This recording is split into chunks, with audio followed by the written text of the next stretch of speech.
right, my friends, it is time. It's time for another amazing episode of that most amazing show that you love to watch about dial-up internet. The only live streaming show about dial-up internet known in the known universe, just like space goes coast to coast. It's time for that great, amazing show. It's your host, Dial-Up Master. It's time for the Dial-Up Chronicles! Woohoo!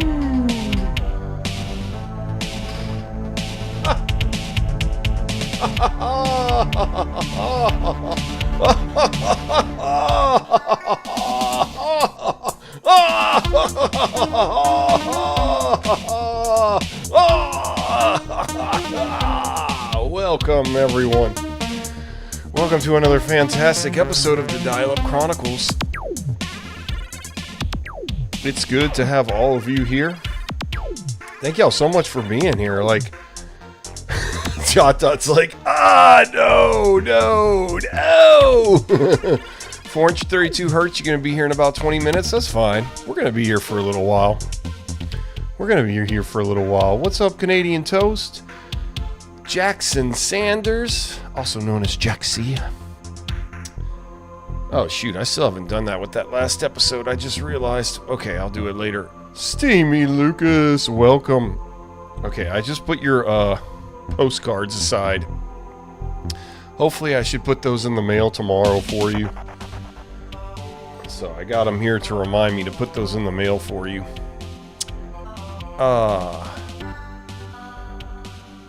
See, technology guy, welcome. You connected to MSN, but then I just lost connection right before the show started. How awesome is that? All right, guys. Well, I want to wish everybody happy Martin Luther King Day. I think Martin Luther King was an awesome person, and I thought it'd be nice to celebrate that day. And didn't want to put any too crazy titles, so I thought Dreaming of Dial-Up would be a great title. This is where all your dial-up dreams come true. It's not quite like I had a dream, but we are always dreaming of dial-up here. And I think this is a good day, a good holiday to have a live show on. Retro Tech Chris, welcome. Kayla, hello. Welcome. Dial-Up Party. So, I went ahead, we had set some init strings for the modems last show. I went ahead and turned it off for the external modem because I love to hear the 56K sound and we get a faster speed. The init strings force a slower speed, it seems, on that one. So I took it off, and of course we've already lost connection. So maybe that wasn't a good idea. But we're going to go ahead and reconnect, and then no specific plans for tonight exactly. It's more of a holiday stream. We're celebrating Martin Luther King Day. And the man Martin Luther King, and we're gonna have a great time.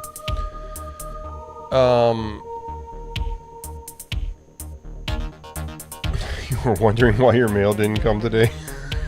Jaxie, you're so funny. Also, I do have a slight subject. I did notice on the announcements of the Protoweb Discord. Thank you to Oliver and Davathan especially for helping make that work. But they put recently restored websites on their announcements on the Protoweb Discord. And I saw a couple. I wanted to check those out, mainly Opera and Radio Shack. So we're going to check those out. I think I heard in the Discord chat you guys talking about web crawler. I thought that'd be good to go check that out too. So we're going to go check those out. And we're going to reconnect, hopefully not have any issues. And we'll start with that, and we'll just kind of go from there. Of course, there's all kinds of different ways to chat and send your requests. So you can do that throughout the show. and I'll take requests for websites and all that. So let's go ahead and reconnect.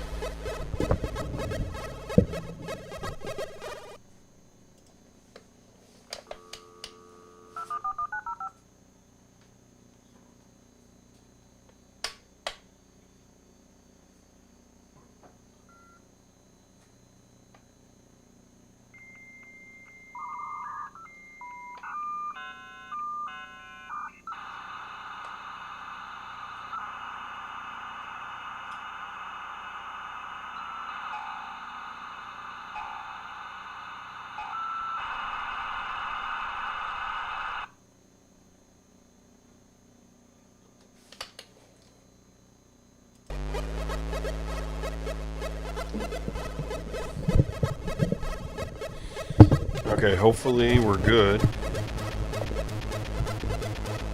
Okay. Oh, 42.7 now. Yeah, see, you can't get that speed with the init string, but it's probably better. It might be a better thing to have it on there, because it helps make a more stable connection. But I just thought it was so cool. Before we tried the multi-linking, which we did last show, which was really fun, we almost got speeds fast enough to play videos on WarpStream, which is like the poor man's YouTube, kind of, but much more, very important. We almost got it to play videos without buffering. We got really close. So let's see, hopefully we're gonna maintain this incredible connection. I'll let this fun mod player music play for a little bit. Did a couple shows on the mod player where we downloaded some files, some music files from mod player, which is an old school, kind of like an old school Napster. Except not really like Napster, because people made their own music on this. So I guess I wouldn't call it that. Oh man, Space Jam. I want to go there.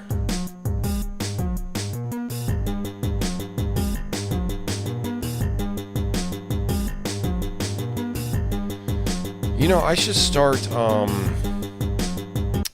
this is Netscape 4.8. By the way, really quickly, we are connected to dial-up internet with my traditional landline phone. Oh, Mark Baker just subscribed. Thank you, buddy. We got a new subscriber. Mark Baker. Thank you, buddy. But I'm using a traditional landline phone that uses copper wires to power the phone. So if the electricity went out, my home phone would still actually work. Anyway, what's up, Canadian Toast? Okay, did I say hello to you already? The Discord link is on their official website. Okay, thank you. Protoweb's Discord link should be in the official website. But, so what I wanted to say was, while we go to the Space Jam website, I'm using a traditional landline phone that's just plugged into the wall. I'm dialing in with this external modem that you see down here. US Robotics V92 modem. And you can see it says POTS. That's the stand for plain old telephone service, which is the kind of phone line I'm using to connect with that modem. Testing 1, 2, 3. Wink.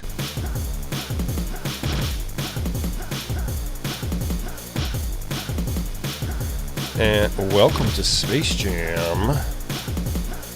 Please note, web movies. I don't remember this. Buy the video, buy the soundtrack. This is cool looking. Anyway, and I'm connected using a real ISP, a real dial-up ISP called Dial-Up for Less. That's spelled dial up and then the number 4, not the letter 4. Dial-Up for Less. We could actually go to their website on Retrozilla if y'all really wanted to. I already did. Lol. Thank you, Canadian Toast. Okay. Warner Brothers Online. And we're connecting at a whopping 42.7 kilobytes. And you can see we're actually reaching that speed on the Netstat. You saw it got up to 43 just a second ago. So we're really very, very close to be able to play videos without buffering using the fantastic Warp Stream, which we might play around with in a little bit. That's what we did the last show on. We focused on videos on Warp Stream.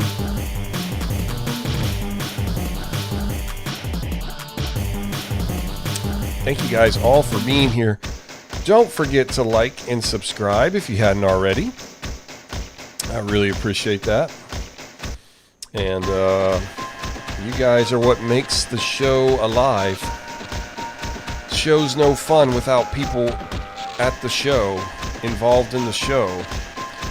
So I appreciate you guys so very much. Thank you, Father. Thank you, Jesus.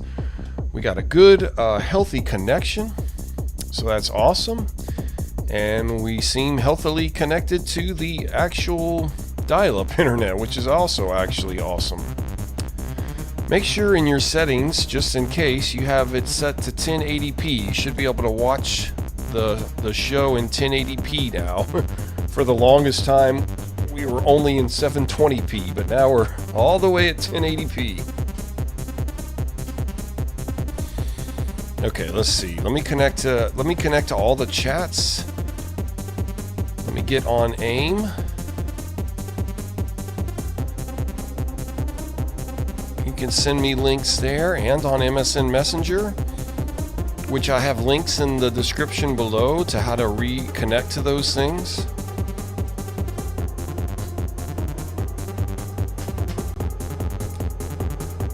If anything is too loud or something, let me know.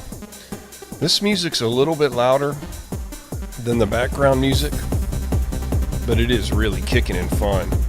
But yeah, we just did a couple episodes on the mod player, and we'll probably continue that because there's so many different songs to download. And that's really fun. So I want to turn that into a series, the mod player series. I am alive. Oh, he's already got something for me. Wait, this is for Tech Guy? So should I click on this or not? What happens if I click on this?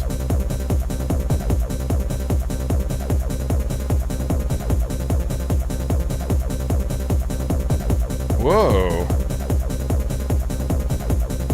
What is this? I should share some of that speed with you. You're on 28.8 right now, Jaxie. That's awesome. No, you get no such speed. It's all mine. All mine. Was I not supposed to download this? Or was I supposed to?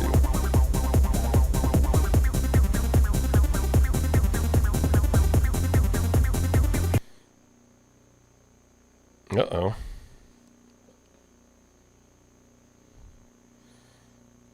Oh, that's probably just because I have it on in task. I was like, what happened to the sound? But I want to get rid of this 8 window thing. Hold on. Should be able to get rid of this. Oh, I see. Okay, there we go. Alright, let me join IRC as well. Why?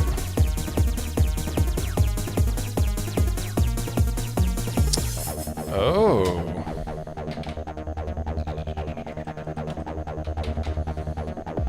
Dang it. And now I press something.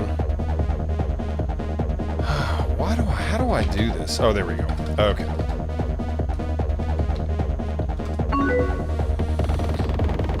What is going on with FlashKit? JotDot? Something's happening. See how nothing's happening? I wonder why that is.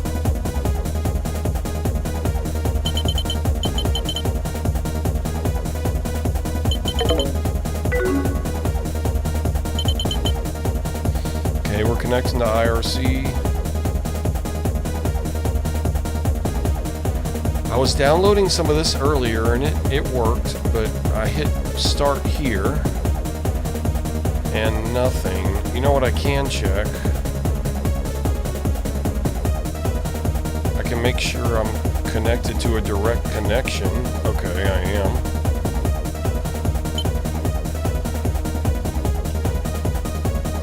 I mean, what's going on here? JotDot's gonna...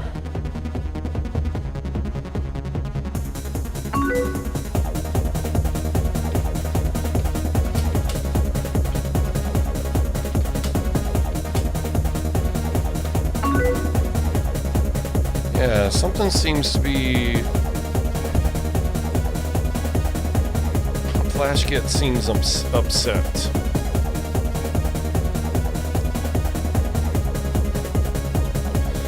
Okay. But nonetheless, we are connected. Number 2 pencil. Ooh, we got a bunch of people on the IRC right now. So that's in the description below as well. You just got to find your own IRC application to use.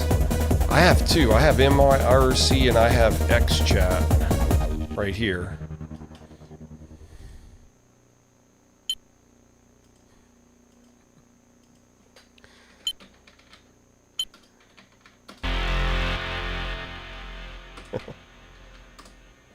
Oh, send me an email during the show as well, and as long as you're okay with the email being read on the show. Oh, Chimera's here. Awesome.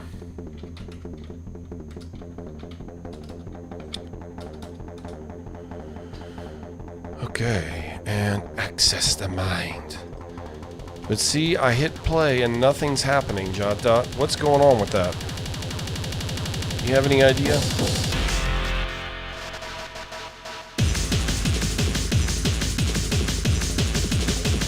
This just went from 13 to 14. 15. What does that mean? 16.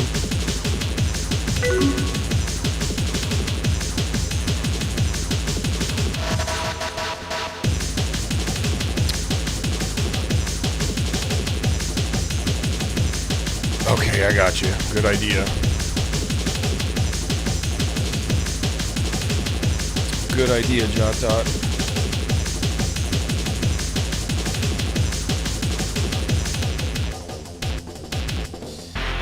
Let's see if that helps. What does this R stand for? What's up, Oslo?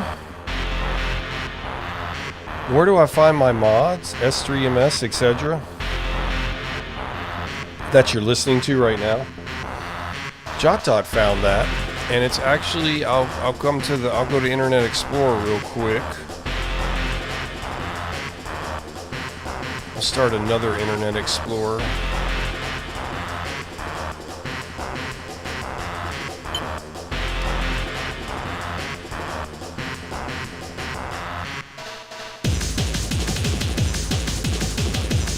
See, look, JotDot is trying to do something here. You see this number keep going up, this R?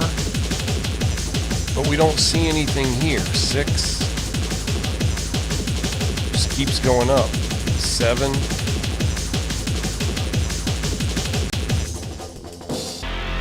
Okay, but I'll go to favorites here. And Oslo, yeah, those are retries. Thank you, RetroTech. I figured it was that. RetroTech Chris, thank you. It's called modarchive.org. Modarchive.org, Oslo. And I'm using Internet Explorer on this one, but I guess it doesn't matter what website you use. Modarchive.org.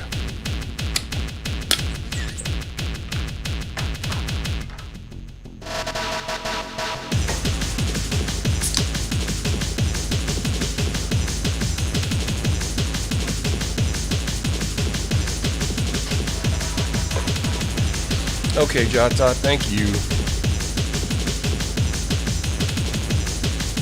Let me get my be right back thing just in case I need that in a minute.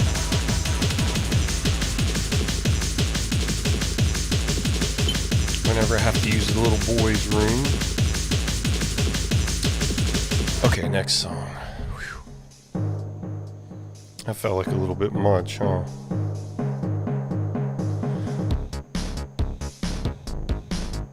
Yeah, the R stands for retries. Yeah, y'all are right.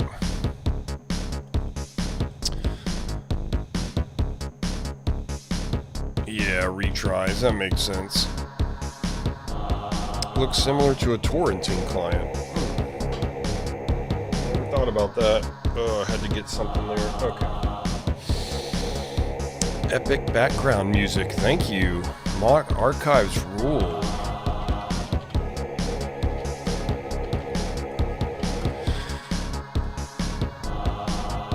Okay, yes, Oslo, you're welcome. No problem.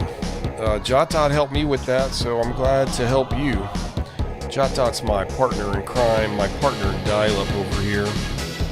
Helps me get a lot of the programs and stuff running well, like this program, this mod archive, this mod plug player, and the IRC helped me with that, and the AOL. I think just about everything almost. Anyway, yeah, it's tried 32 times, and it is retry. R stands for retry. So I'm going to go ahead and stop. I'm going to pause and move it to deleted, and we'll come back to that. Okay, we're on IRC. Internet relay chat. I don't know. I can't remember what it's called.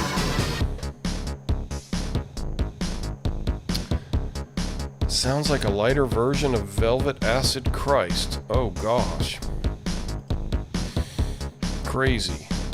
We are on MSN Messenger. We are on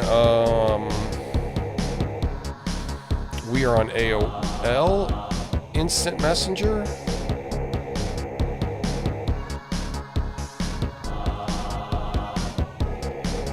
Hey.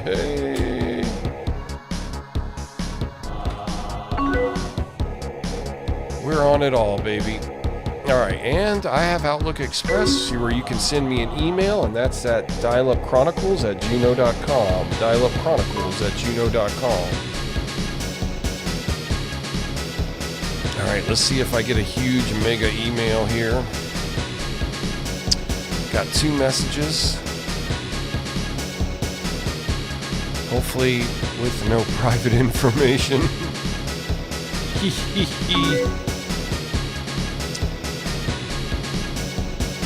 Okay, we already got the first message.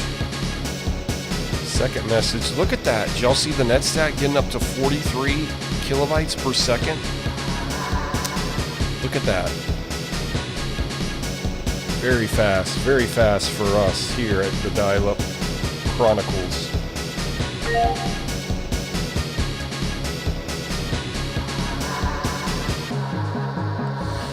Oh, we should test our ping. We should make sure to test the ping every single episode. We should test it.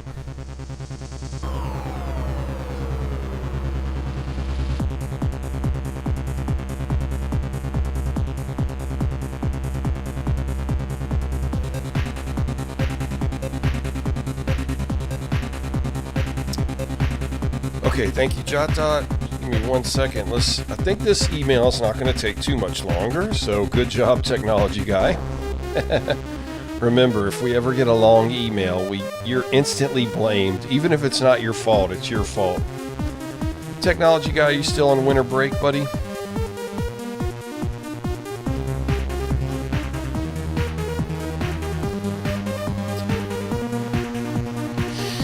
So in just a minute after we check all this stuff, I'm going to go to some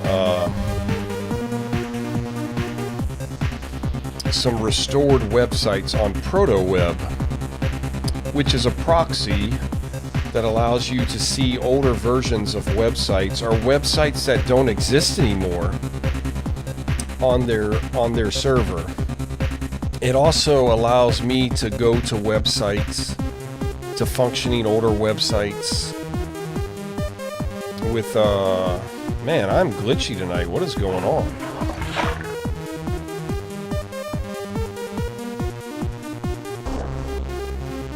Yeah. Dang, I have a lot of drop frames.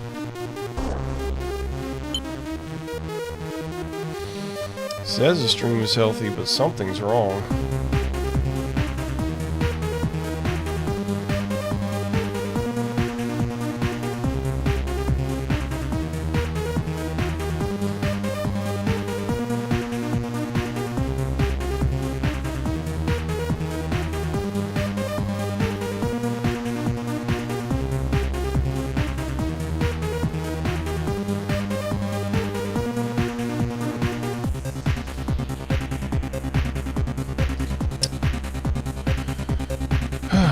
What's going on with that? Hopefully it'll get better. Yeah, it's... Whew. It's bad.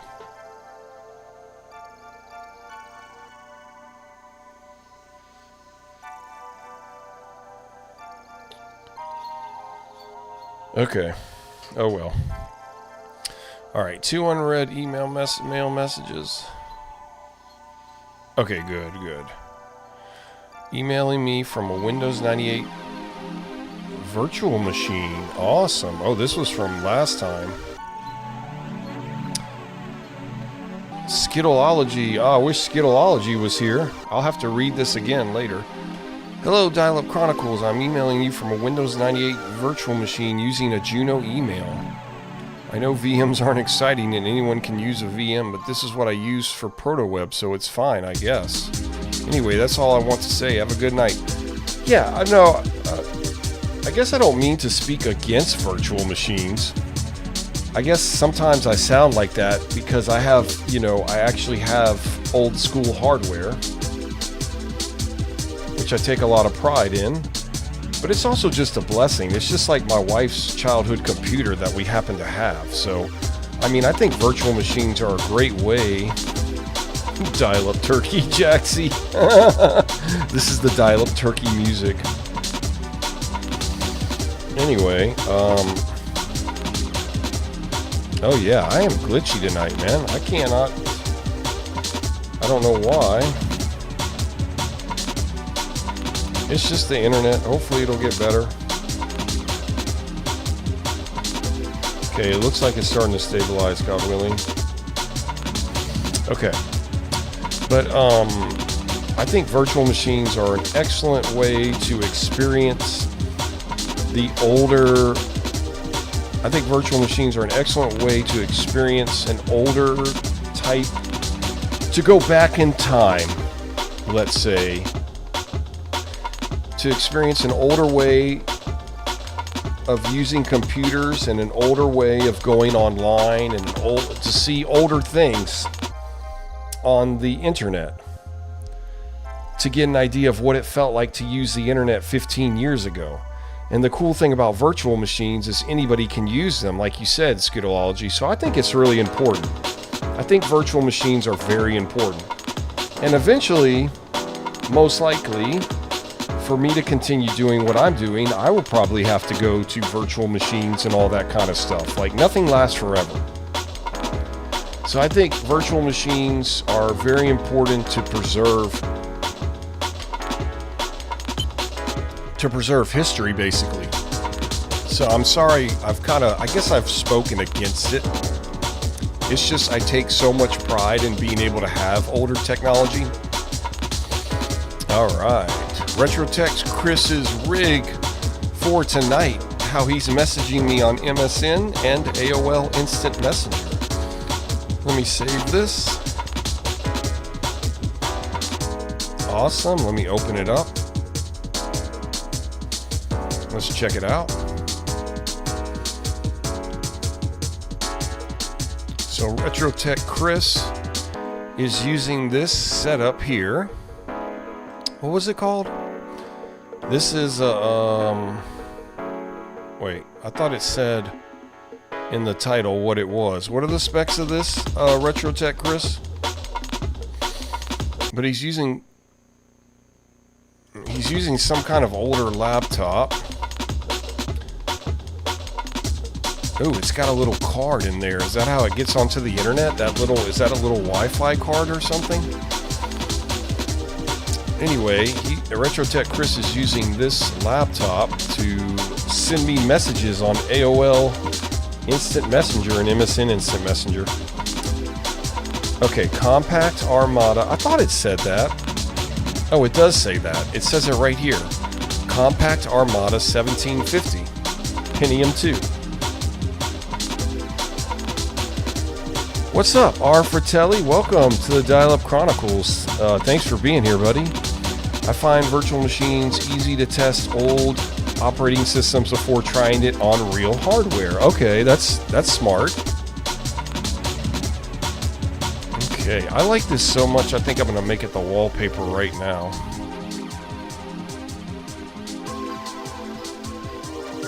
Oh yeah, I like that. That's awesome. Yeah, is that like a little Wi-Fi card right there? Retrotech Chris, what is that little piece? That's on the side of the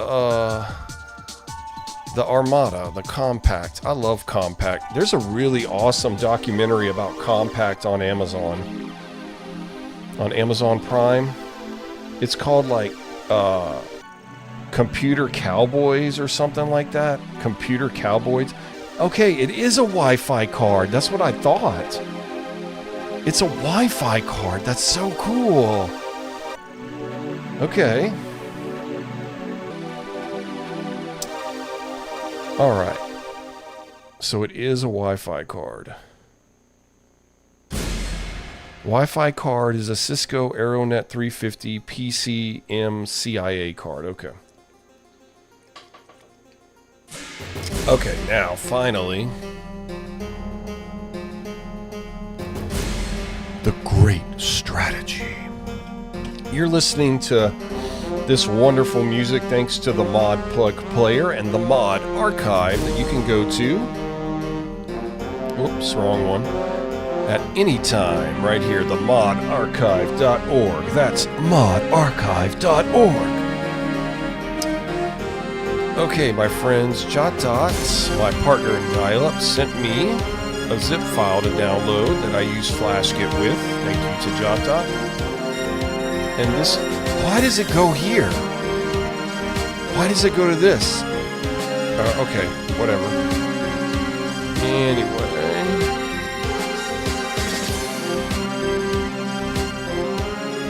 There it goes. It's working now, JotDot.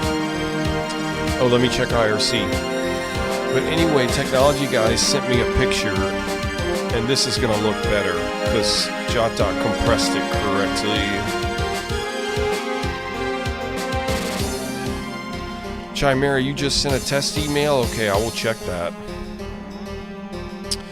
Number 2 pencil. I use a VM for XP. That's what I was using to get signed up for AOL Instant Messenger. Very cool, number 2 pencil. But you do have a 486 desktop and laptop. See, I would like to have a 486 desktop and get on the internet with Windows 3.1. To me, that would be awesome. Both running some form of FreeDOS. Okay, great strategy. I'm sure Jason recommended that one. He might have. The old Roblox meme has leaked into the dial-up verse. Okay, yeah, it must have been, huh? Must have been him. Oh, we gotta do a ping test. Man, we're having a great connection. Y'all see that? Y'all see the net stat down here? And this is a real landline phone using a real dial-up ISP. Again, there's nothing against virtual machines, nothing against VoIP, nothing against using your own server, because I plan on doing that soon. I just think it's really neat that I'm able, in this moment, to preserve history and use technology that is like over 20 plus years old.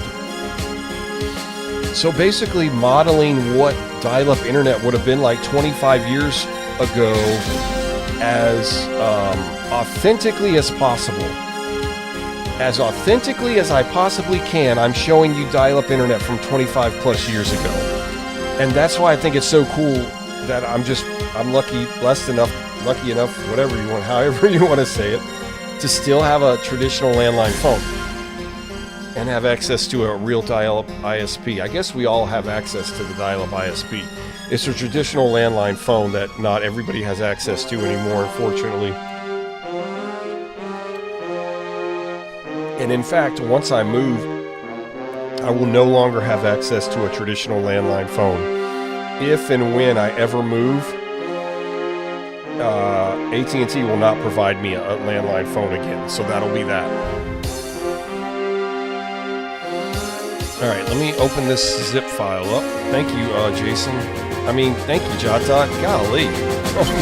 What is wrong with me?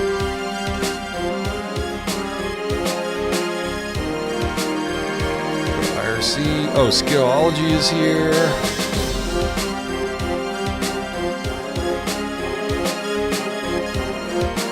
Oh, you got me something to check out, huh?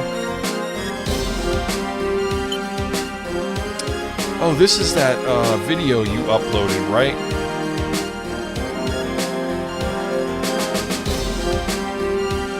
Okay, hang on. I'm going to come right back to that. Hang on 1 second, Skillology. Let me go to that file that I just downloaded.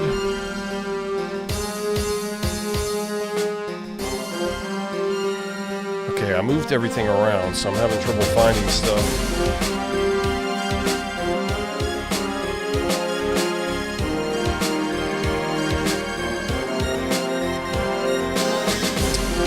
Okay, this is the file JotDot sent me, and this is the picture.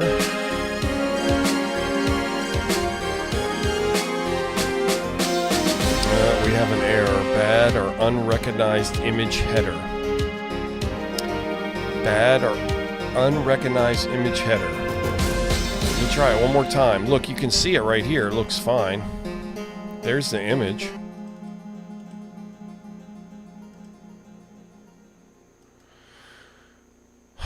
View as a web page.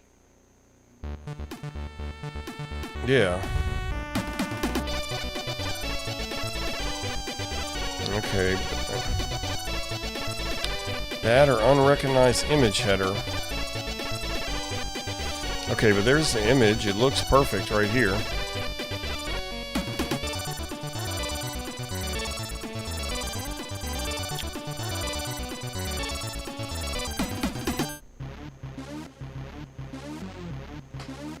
It's the Roblox trailer that the music comes from. Okay. This one's too much for me tonight. Oh, well, it's a cool song. This show is not for children. I repeat, this show is not for children. It'll be okay. Okay, wah! Says JotDot. Yeah, right. Send it again, old buddy. Okay, Jason sent me this song for sure. I know Jason sent me this one, Modem Carrier. Okay, let me go to my email real quick. And then let me go to that site you sent me, Skillology.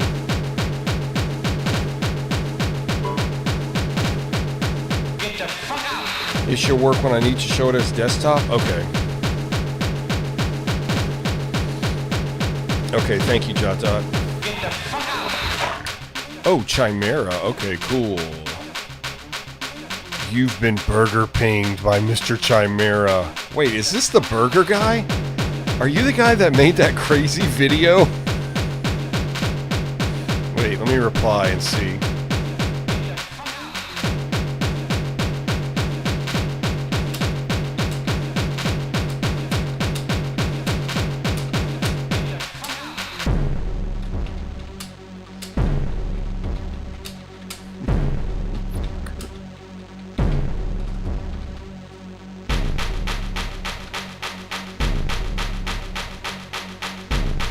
Send. Now I have to hit send all.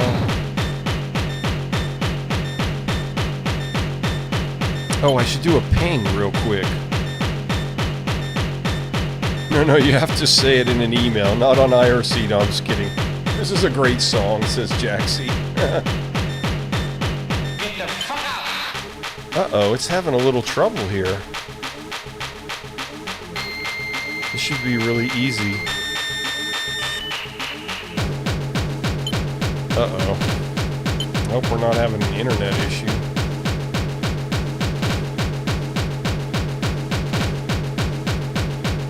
Let's see.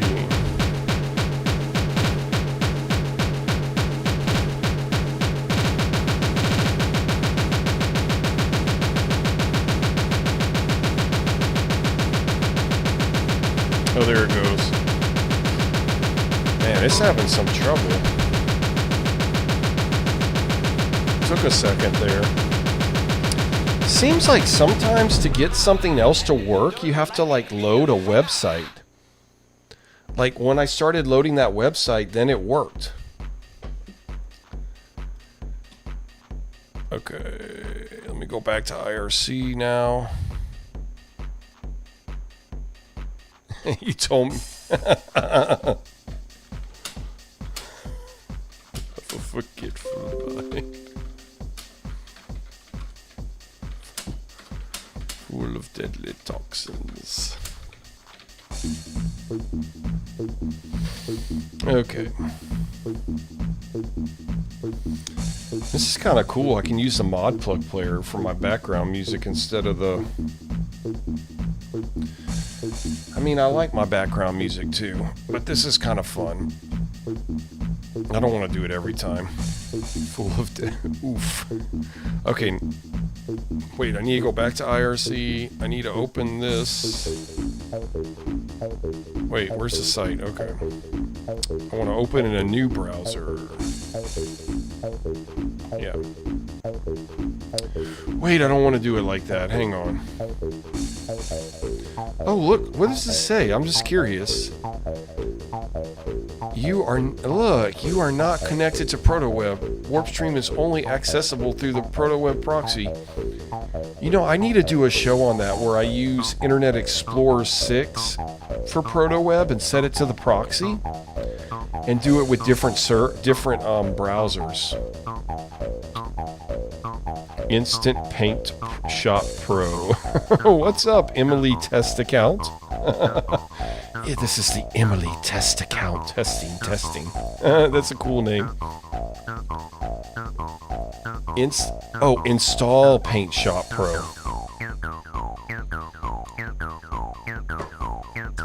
Yeah, I have no problem installing it. But you gotta give me the site to go to get it. If you can send that to me, obviously you can't send it on YouTube, but if you get on IRC or MSN Messenger or AOL Instant Messenger, or you can join our Discord, that is all in the description below. If you can send me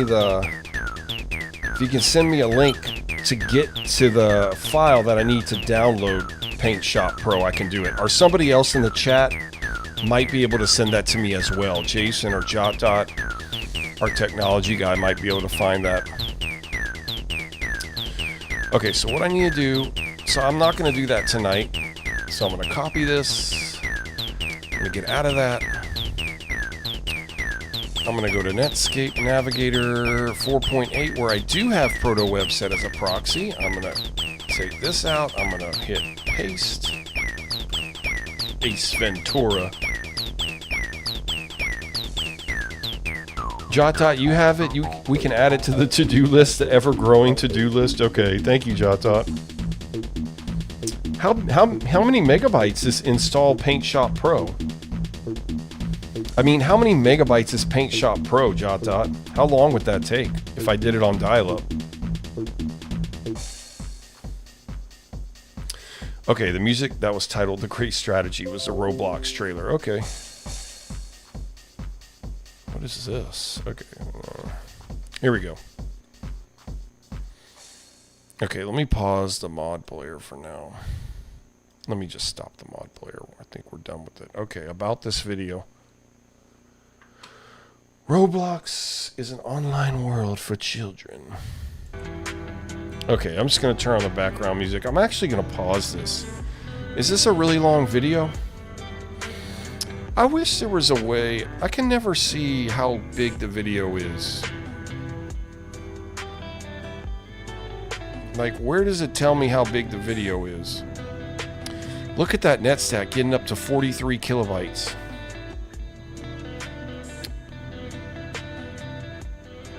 That's crazy. Roblox game, I'm sure it's not very long, but like where on the WarpStream site right here, I just feel like it should say how long it is somewhere. And I'm sure it does.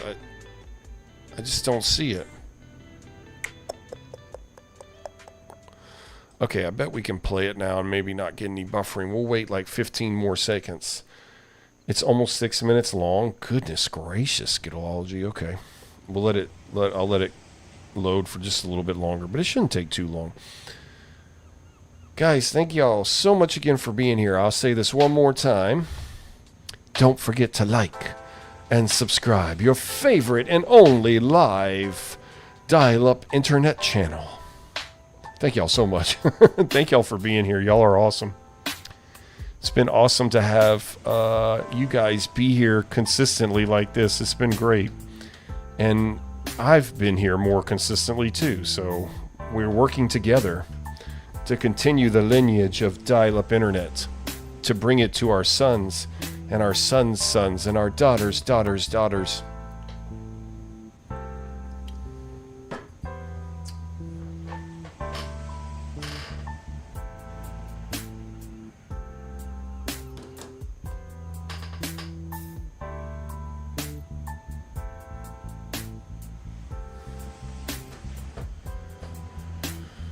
Okay, let's try to play it.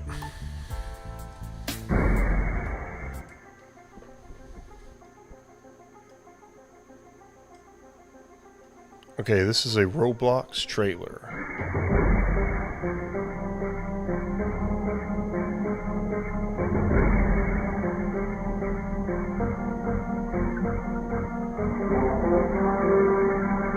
Oh, it's the great strategy. That's so funny.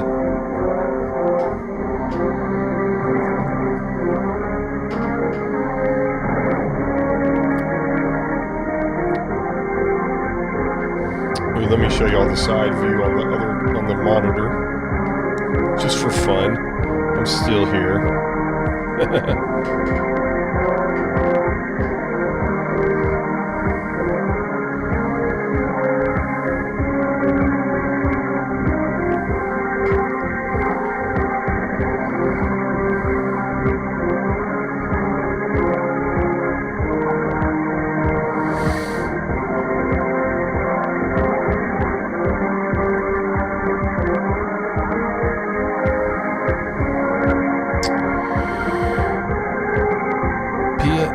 Shop Pro is too big for dial-up.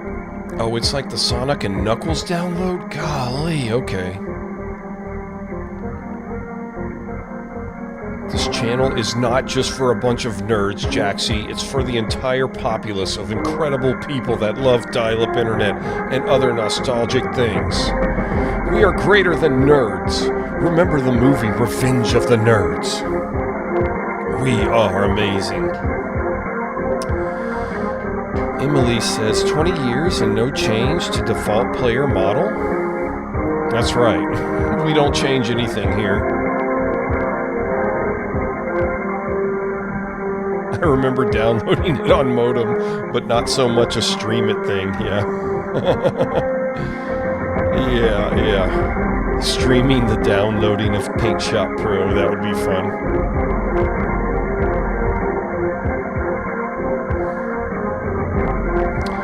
I did one time. Okay, I guess that's enough of the. I did one time. One time I did a 2-hour stream where all I did was download a file the whole time on dial-up internet.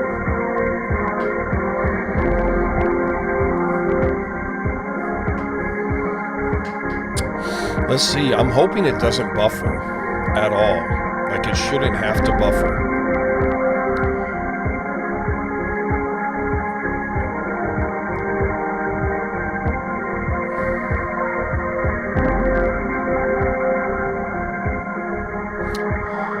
props to Oliver and then definitely Davathan for Warp Stream. Warp Stream allows me to see videos from YouTube on my computer using dial-up internet. So that's the awesome thing about Warp Stream.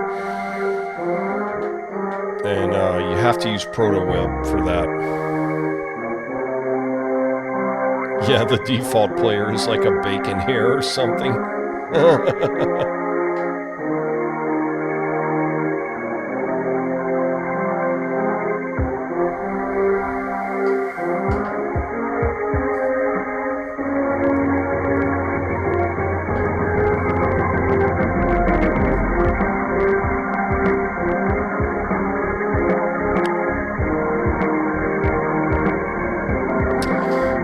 It's still loading the video as we're watching it. But that's good. That's good. That's what we want, obviously.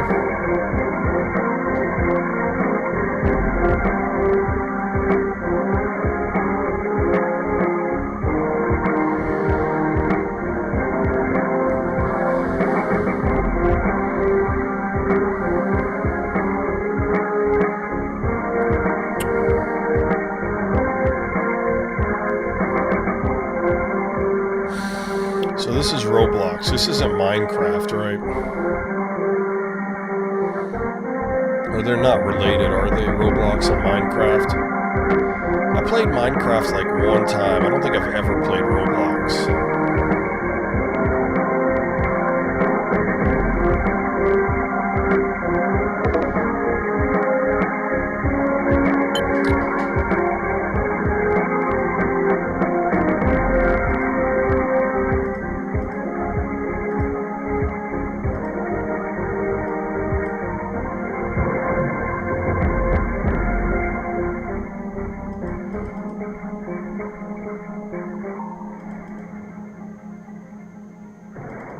Wait.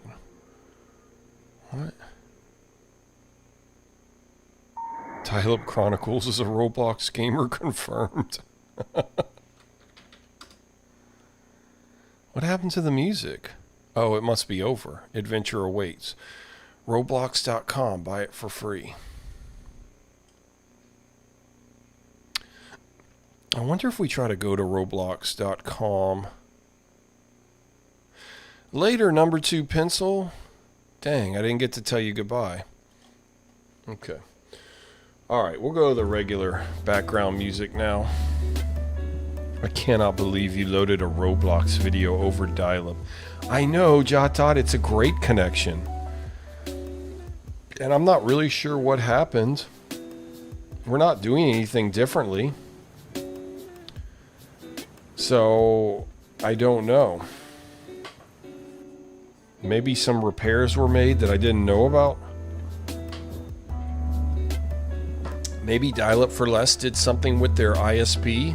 Maybe they made some updates. Let's see. How old is Roblox.com? Will that come up on Protoweb?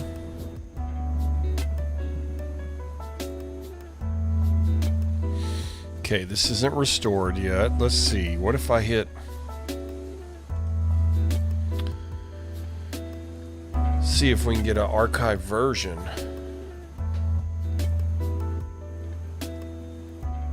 Yeah, but I didn't let it load for very long, Skittlology. I let it load for about 2 minutes at most. Usually, even if I let it load that long, it won't play the whole video without pausing. So it is a really good connection. Usually I'd have to let it load for like 10 minutes, I would say, for a 6-minute video, and for it to play the whole time without stopping. Okay.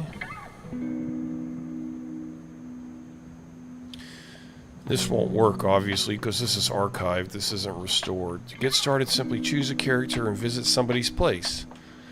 When you visit your own place, changes that you make are permanent changes.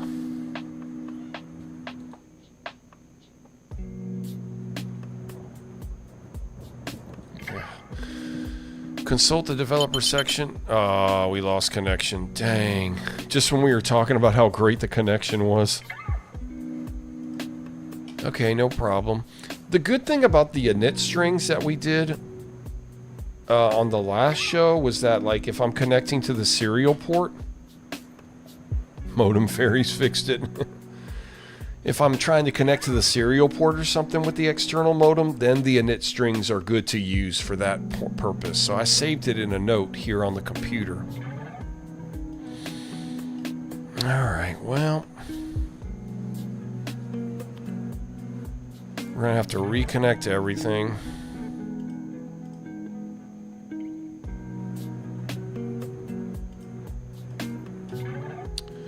That's okay, you get to hear the dial-up internet again. I think we should just try to reconnect. KTB, we're downloading Roblox on dial-up, baby, yeah. Okay, let's reconnect.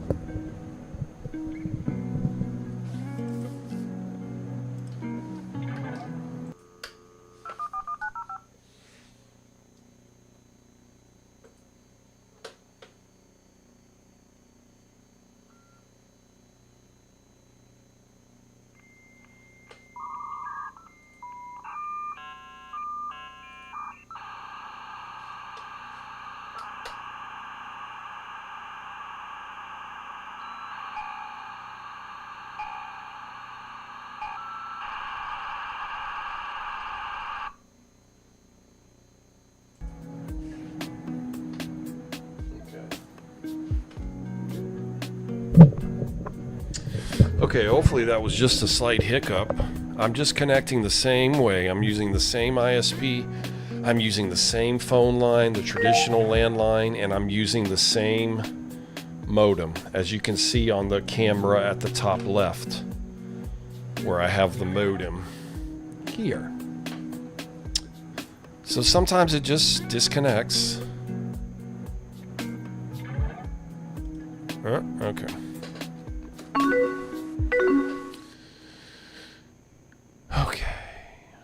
Hopefully we don't have any other problems. We're back right at 42.7, so that's a good sign.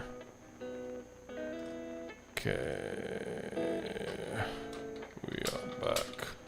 Aha! Okay, good. Send me a message, technology guy or Jason. Jason's not here tonight, huh? 432 hertz are back. Cha-ching, cha-ching, choo, cha-cha-cha-cha. KTB, that's exactly what the music sounds like. Disconnect and dreaming. Yeah, that's exactly. Just like on the thumbnail, people dreaming about Netscape Navigator and all kinds of stuff like that. Oh, man. Jaxie says you can at least get up to 48K on a fiber optic telephone line, but I don't know how well dial-up would work exactly over fiber optic. I know it works well for Jason, apparently. Jason says it works fine for him. I don't know what he's doing differently, though. Whatever. Roblox is turning 20 this year. That's crazy. So it started in 2006. That's awesome. Thank you guys so much for being here. Y'all are what make the show great. I didn't say that was not a grammatically correct statement, but whatever. Let's go to IRC. We got to reconnect to our chats, mainly IRC. Hear the beeps to let us know we're reconnecting. Technology guy, send me a message on MSN Messenger, so that's working. All right, all this is in the description below, in the description, about how to reconnect to AOL Instant Messenger, the link to MSN Messenger, and also our Discord. That JotDot host. I had a dial-up nightmare where the Retrozilla dinosaur and ate the AIM yellow man. Wait, did that really happen?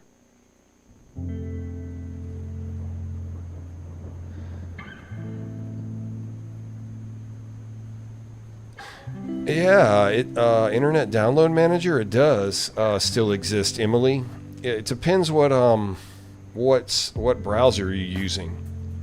Like I have a download manager on Retrozilla, but my partner JotDot got me this thing called FlashGit, So now most of the stuff I download goes to this application. And it lets me pause and start downloads at will, which is pretty nice.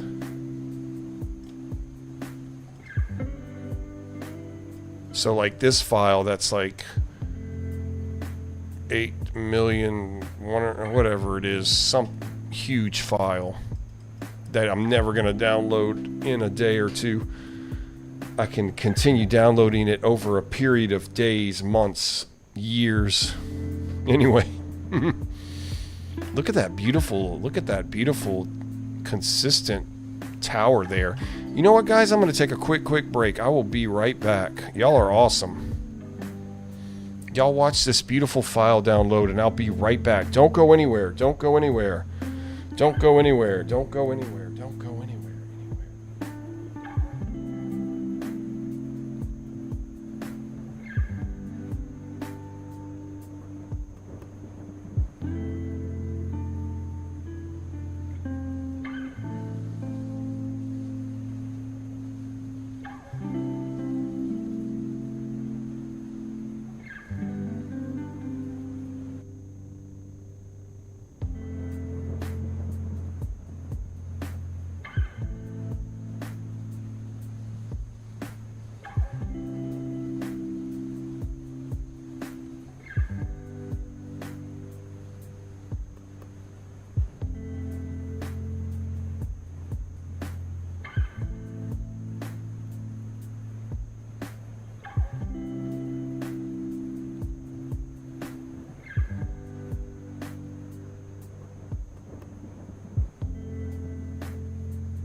Okay, we are back. Welcome back, everyone. Thanks for hanging in there. I think more of y'all are here than there were during the break. So, I mean, before the break.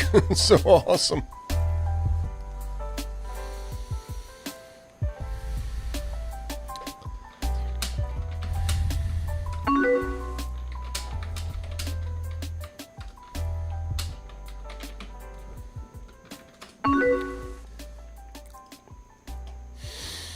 Okay, cool. Thank you guys for waiting for being a good waiter. Being a good waiter.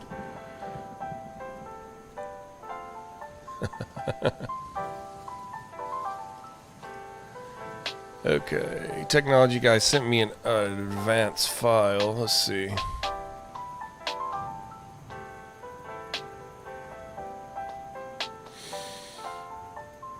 Okay, this is what you uploaded. Okay, open a new browser. Okay, let me copy this and we can watch this. Copy. Okay. Alright, you actually put this on Warp Stream yourself. Right? Yeah, I have trouble with that too. Hey, can anybody in the JotDot or technology guy, can anybody help Jaxie find where to download Real Player? Jaxie, you get 2 phone cord lashings. That's right. No, that's cool, actually. Okay, Emily, you were saying something while I was away. It was a specific software, the Internet Download Manager. Back, the browsers just trashed the file if anything went wrong. Yeah, not as important now, but still has batch, multi-connection, etc. Okay. Yeah. Hope we had call waiting turned off. Star 70. Yeah, that's why the FlashGet thing is so cool.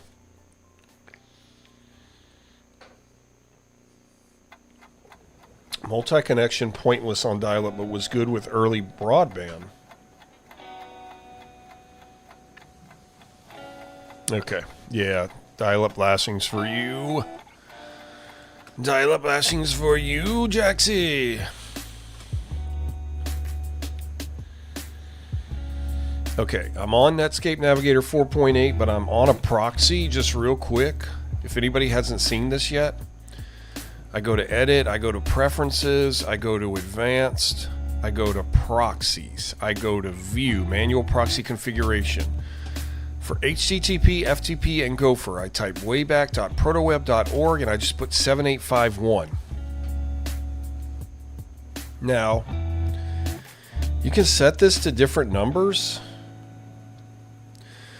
Like, you can simulate, okay, if you want to simulate, let's see. Well, anyway, if you want to simulate 56K, anyway, 7851 is just like the full speed, and it doesn't matter for me because I'm using real dial-up. Oh, crap. Wait. Anyway.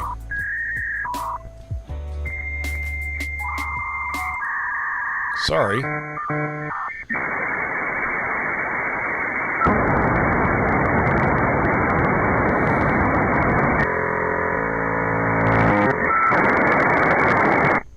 Whoa, I never heard it sounding like that right at the end. Let's listen to that again. That was cool. That was a very short video. Anyway, so that's the proxy.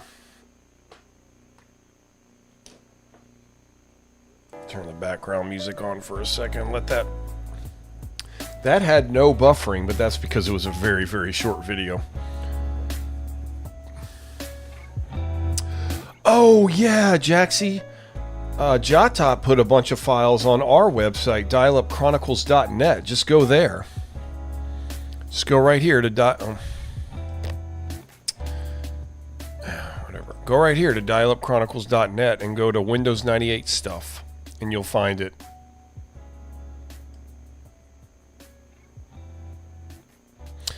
Dial-up sound Skittleology. Look, it has your name there, buddy.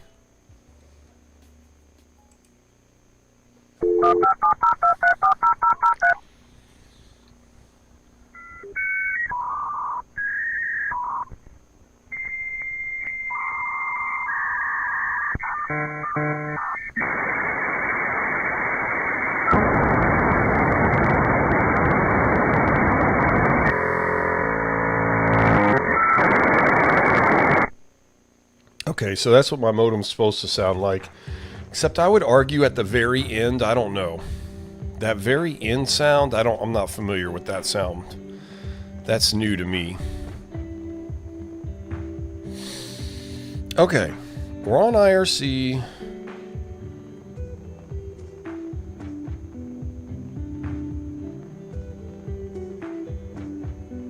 Okay, but do you remember it from YouTube, or do you remember it like from your past? Like, I'm just curious. Okay, no big deal though. That does sound correct, except at the very end. That sounds really weird to me. That sound at the end was different than what I'm used to. Okay, we're on AOL.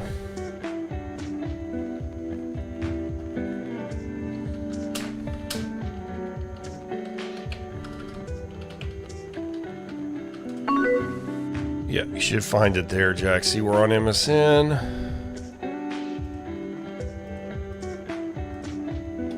You can join our Discord. Okay, let's go to some of these. I want to go to radioshack.com because apparently in the announcements on Protoweb, this was a recently restored site. Okay, yeah, you're 21. You've never had dial-up. Yeah. All right. Thank you for that.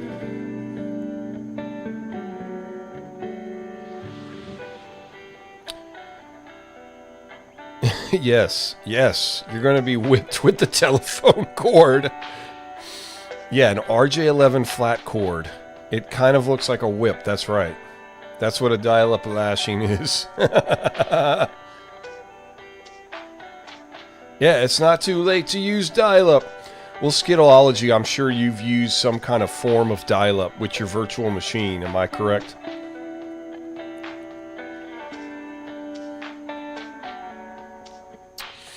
Uh-oh, we're having some kind of trouble for a second here. We're waiting for a reply.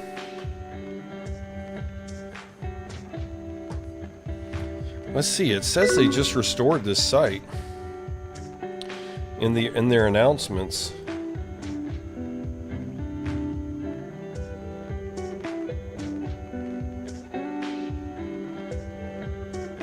Yeah.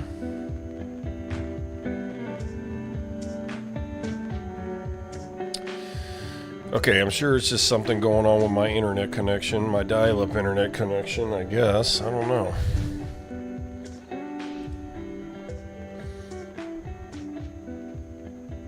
And going to Radio Shack website with you. Awesome. Okay, I'm glad you found it, Jaxie. I don't know what's going on. Look, we've already received over 2 megabytes. Come on. Okay, there we go. Radioshack.com contacted. God, that took a long time.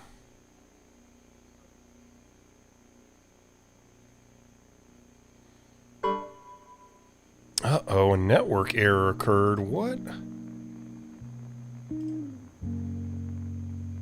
Let's get out of it and get back into it. Hang on.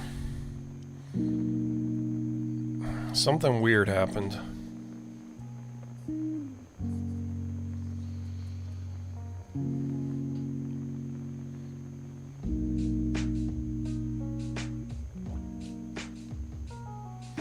Your CPU is an i7 6700.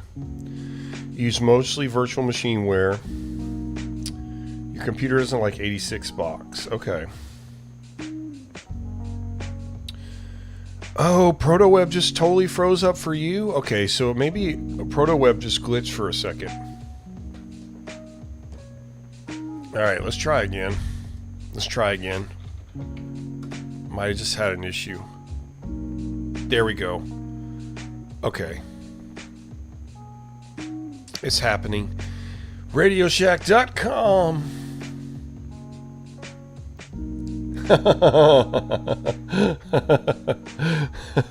Stream idea. Video feed pauses if it gets disconnected. We've been disconnected!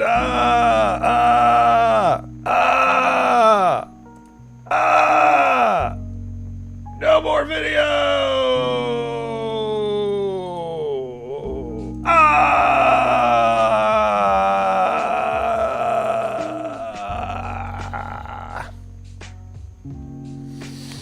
Was that what you were thinking, Emily? Did I render that perfectly? I'm just kidding. Oh my gosh. We're goofballs over here. Emily, thank you for embracing us with your presence. Oh man. Okay, this is cool. RadioShack.com. Ooh, a store locator. So they said they restored the website. So when they restore a website, that means all the links should work. So if I click on any of these, everything should, in theory, work as if the website is current. So let's do store locator.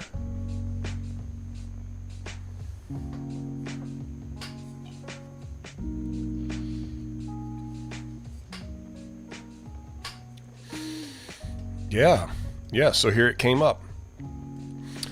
Only United States is available at this time. Radio Shack franchise international locations will be added to this locator shortly. Cool. Let's do Auburn, Alabama. I don't know why I just thought of that.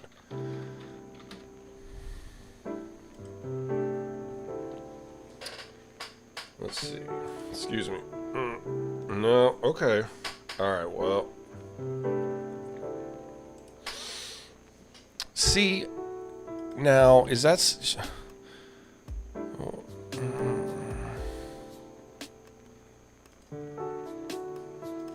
Let's try my city. Baton Rouge.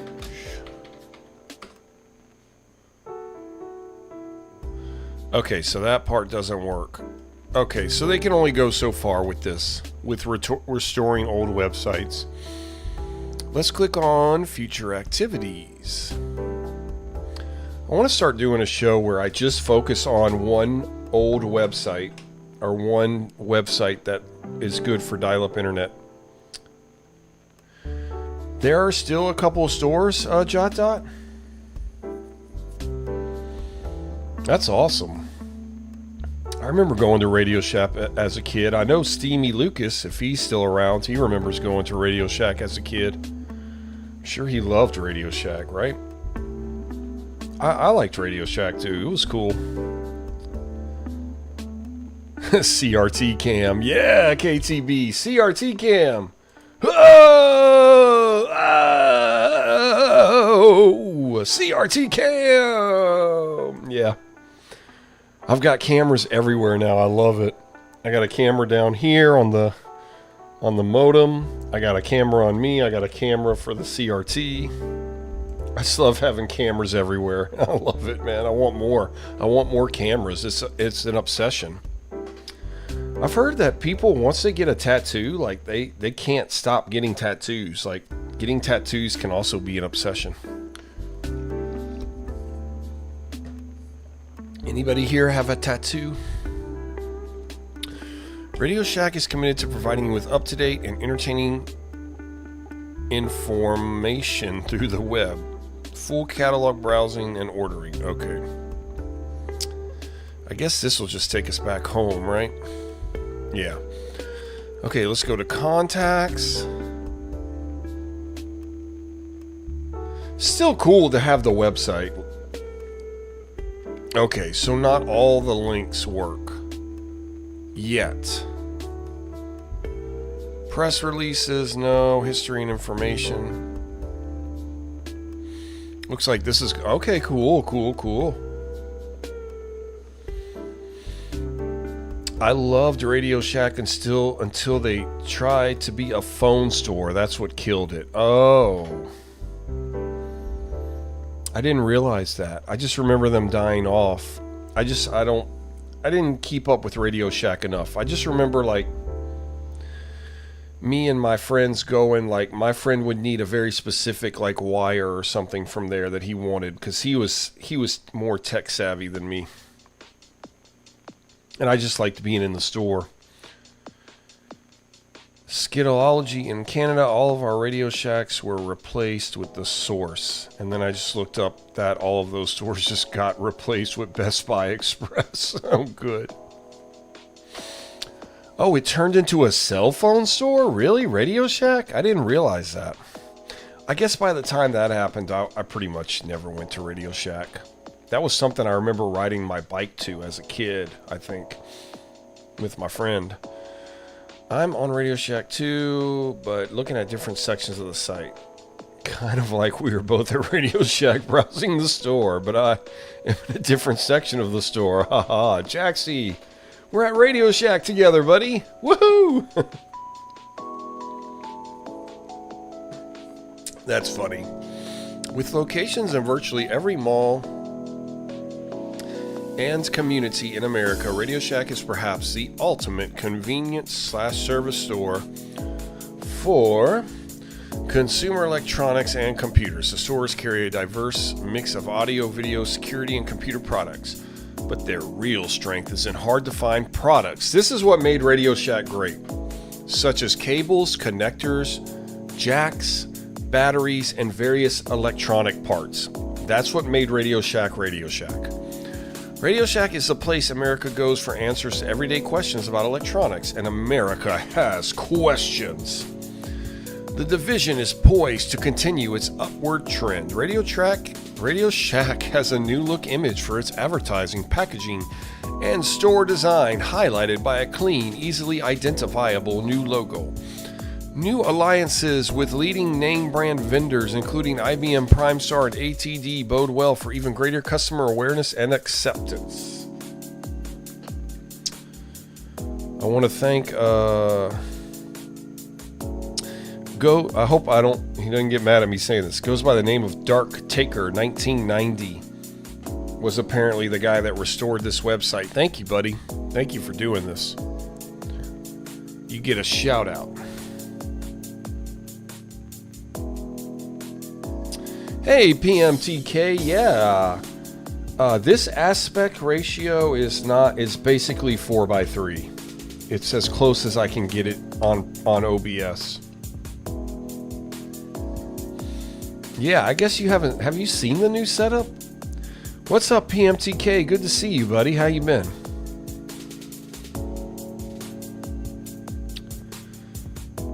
Yeah, Best Buy is not even a Canadian company. Yeah, was Radio Shack a Canadian company? Oh wait, you and Canadian Toast are kind of talking to each other. My bad. Best Buy is taking over Canada. Oh, Best Buy loves to take over stuff, man. Okay, let's look at the sales and revenue. In 1995 was $3.2 billion. 1994 was $3 billion. New stores added, 160 stores added in 1995, 48 in 1994. New stores planned for 1996, 100 to 120. Number of stores, 6,794, 4,835 company owned. Franchise information.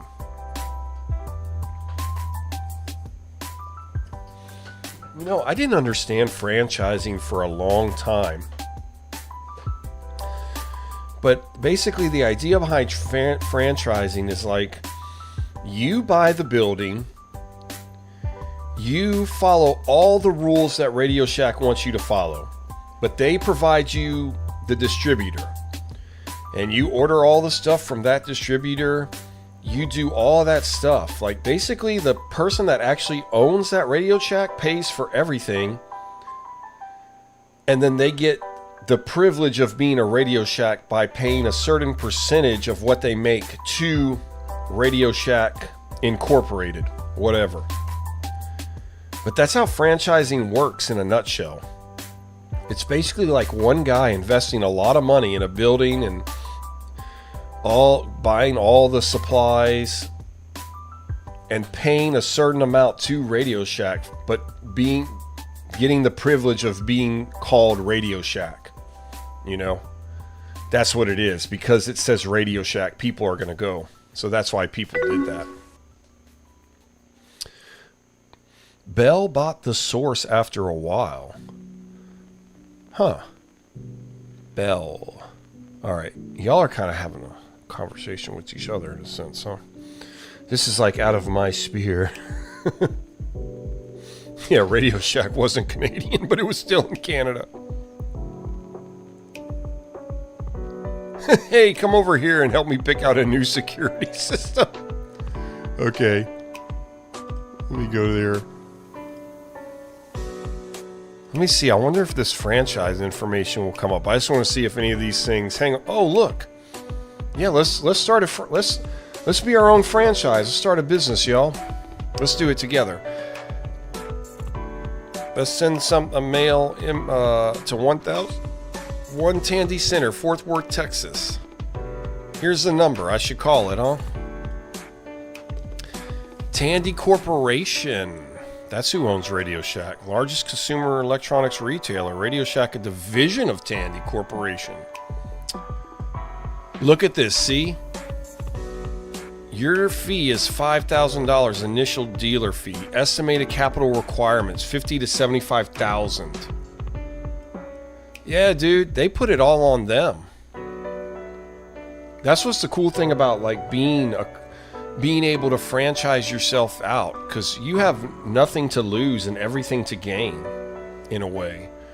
Radio Shack at Gift Express. Now there's great hassle-free way to send fabulous electronic gifts to anyone, anywhere in the USA, fast and easy.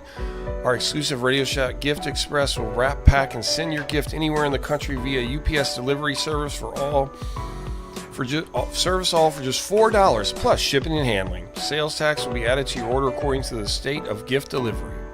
Wow. We even include a greeting card, choose from our selection of beautiful, seasonal, special event, and everyday cards, and we'll laser inscribe it with your own message for that personal touch. Call 1-800-THE-SHACK.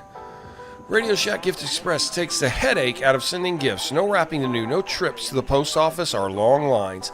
It's truly friendly service for both you and the person you're surprising. Along with the gift, the recipient receives a list of nearby Radio Shack stores where they can make an exchange. No questions asked within 90 days.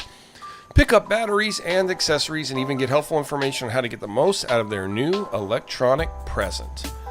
It's the ultimate in gift-giving convenience for holidays, birthdays, anniversaries, and any occasion. All right. And there's a link to Radio Shack and Tandy. Let me go to that real fast. And then I'm going to come join you. All right, let's go join Jaxie.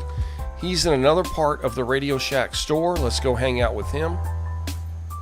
We got to get a security system.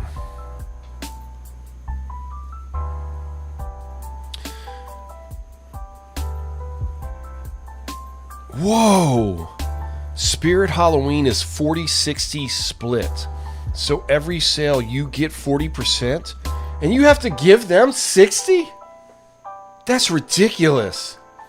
But you're paying the rent on that building and you're paying your employees and all of that stuff, and you only get 40%?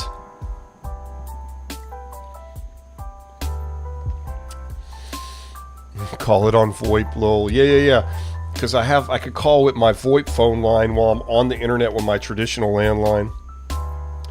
Used to be a district manager for Spirit Halloween for about 10 years. Wow. It's consignment instead of franchise. What's the difference between consignment and franchise? All right, Jaxie, I'm here with you, buddy. If security is the question, Radio Shack has the answer. Look at that guy with his gloves. How to protect your family and property from burglars and intruders. Wired versus wireless. You know, security systems back then depended on your landline telephone. And in fact, a few people still have like a landline kind of service for security systems. So yeah, big deal.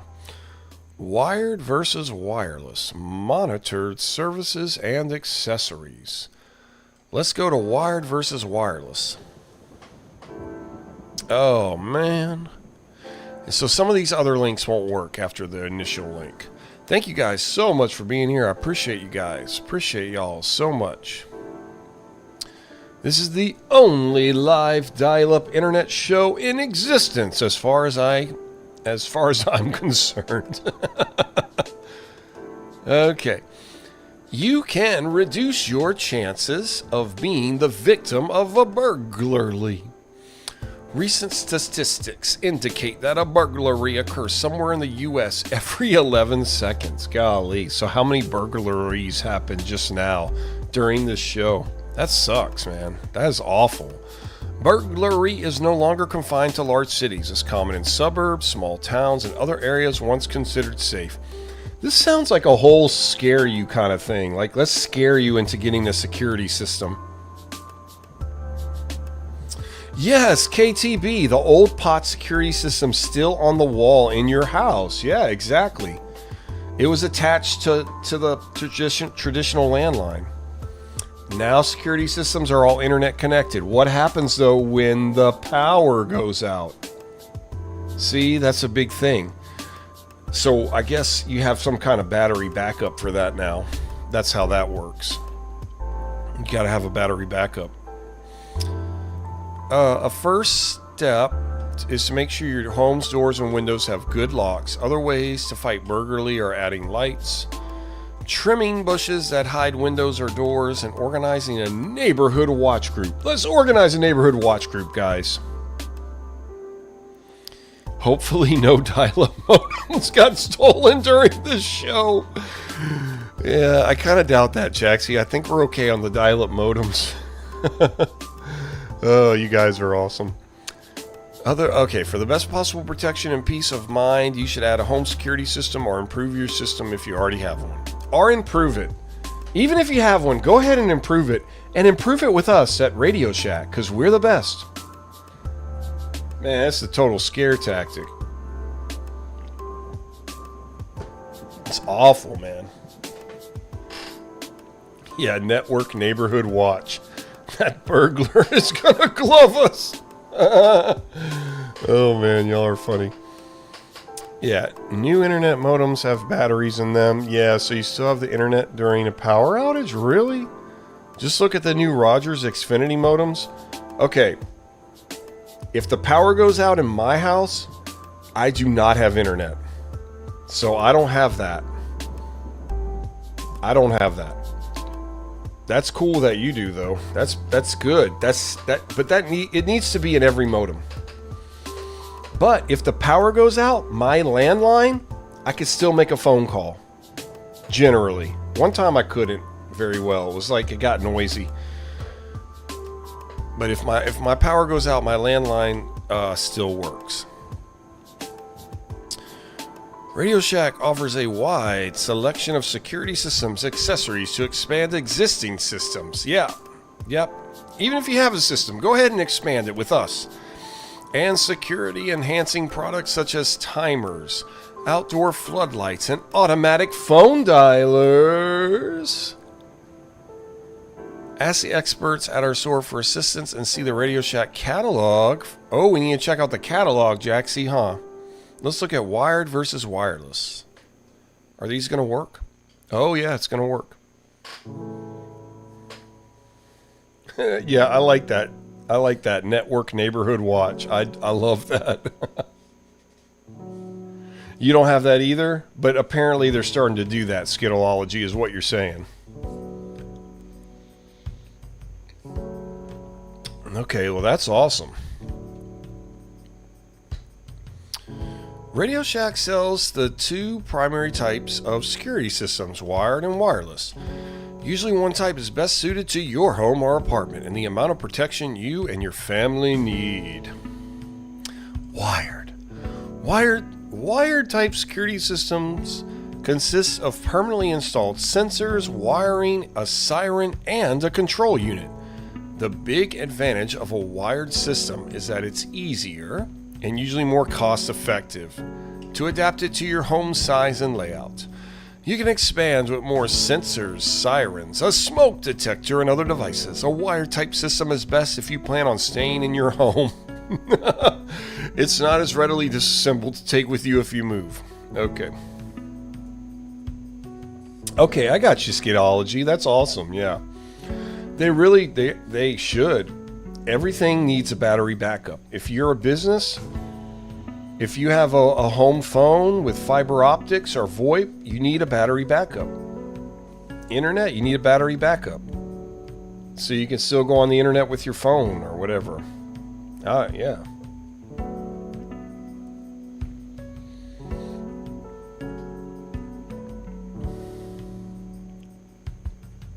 Only problem is ever since Rogers partnered with Comcast, they suck ass now. Okay. Dang, that stinks. My understanding is because I have a really strong Canadian presence in the show. A lot of you guys are from Canada. And I've heard y'all talk about Rogers a lot. So I guess Rogers was great, but not anymore, apparently. JotDot, you have your own battery backup. Well, that's because you're smart. Nobody else in here. You're the only smart one. Just kidding. Wireless. A wireless security system can be a single unit or a group of separate components that operate without connecting wires. Wow, that's what wireless is? The big advantage of a wireless system is ease of installation. In most cases, you simply mount the sensors and plug in the control unit. Most Radio Shack wireless security systems are expandable. You can add sensors, remotes for other family members, sirens. That would be cool. Somebody starts invading, you just press a button. Boom! Wow, wow, wow. Stuff starts going off. A wireless system is also easier to take with you if you move. You know what's even better? Just get a dog. Get like a Rottweiler, and make sure like you get him as a puppy, so the Rottweiler loves you for your whole life and kills everybody else. I had a Rottweiler as a kid.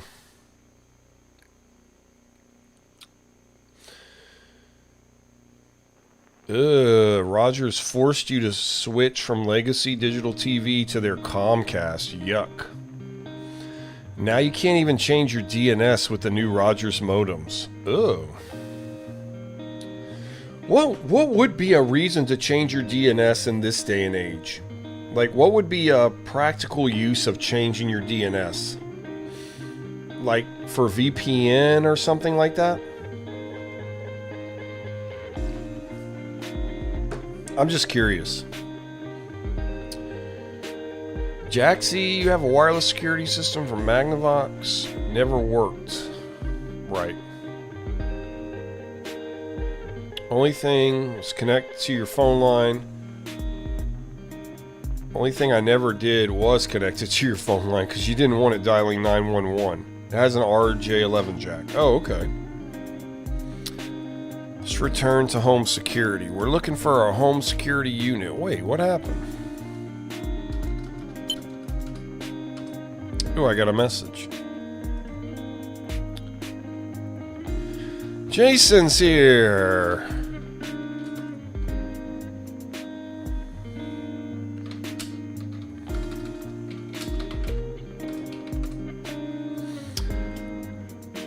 Welcome, Jason. Good to see you, buddy. You should have been here a long time ago. Jason has been with the channel since the beginning. I think you were here in the first live show. I'm pretty sure. Okay, let's go to monitored services. Oh, nope, that didn't work. What about accessories?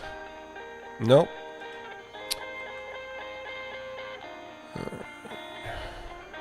I think we clicked on everything we can click on here. So let's go back to the home page. Let's see anything else on radioshack.com to do.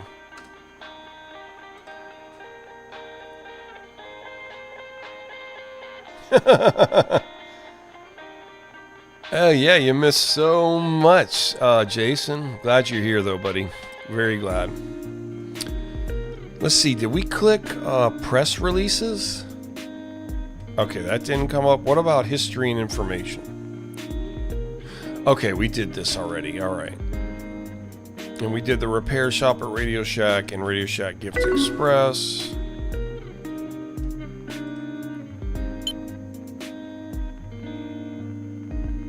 Never gonna give you up. Is this gonna get me a copyright, Jaxie?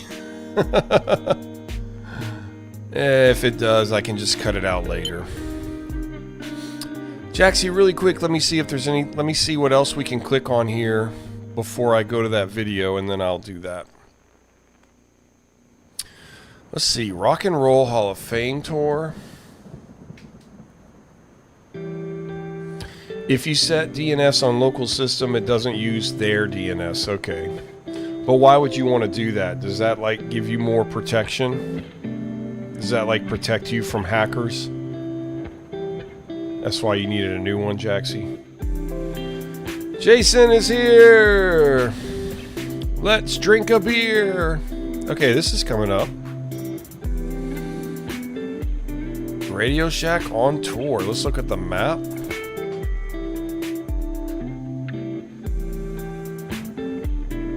Oh, this is cool.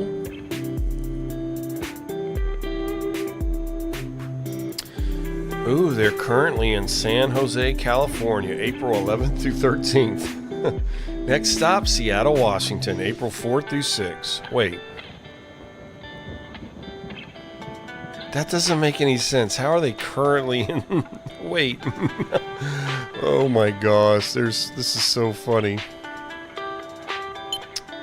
Whatever. Let's see if we can get the complete tour schedule. Oh, it comes up.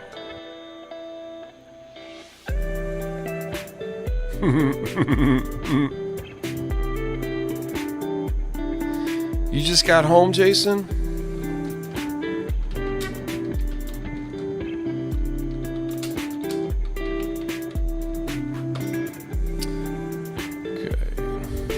Glad you're here. Look at this.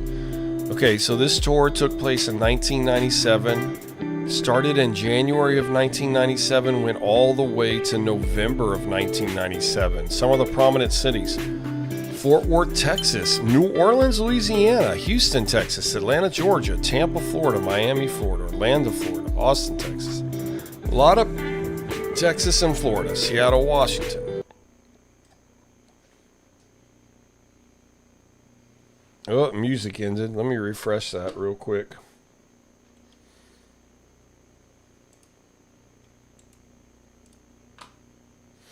Got to refresh the cache.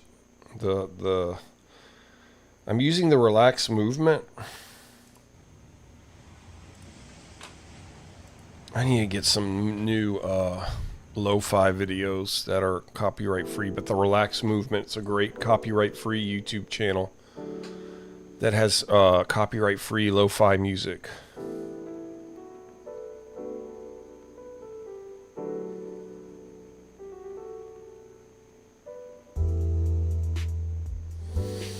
Oh, you thought it'd be funny to send the security system, Jaxie? Yeah, you should send that. Okay, JotDot, speed and reliability. Some privacy, but they can still see the data unless you do encrypted DNS. Okay. So mainly for speed and reliability. Okay. Thank you for that. I didn't know. That's what's cool about being tech savvy. Like, you know to do that kind of stuff. I guess just like anything else. Like if you're a car mechanic, you know to do this with your car to keep it running longer. You know, yada, yada, yada. If you're a carpenter, you know it's better to do this with your house. Well, anyway, a lot of cities in California they went on: San Francisco, Los Angeles, San Diego, Phoenix, Arizona, Denver, Colorado, Las Vegas, Nevada, Kansas City, Missouri, Nashville, Tennessee, and Memphis, Tennessee, apparently the most dangerous city in the world. Minneapolis, Minnesota, Milwaukee, Wisconsin, Chicago, Illinois, Cincinnati, Ohio, Baltimore, Maryland, Philadelphia, Pennsylvania, New York, Providence, Rhode Island, Boston, Massachusetts, Rochester, New York, Buffalo, New York, Charleston, West Virginia, Detroit, Michigan, Flint, Saginaw, Michigan, Indianapolis, Louisville, Kentucky, St. Louis, Missouri. Pretty cool. All right. Look at that. Look at that Radio Shack truck. That's cool. I like that. Let's see. That's nice.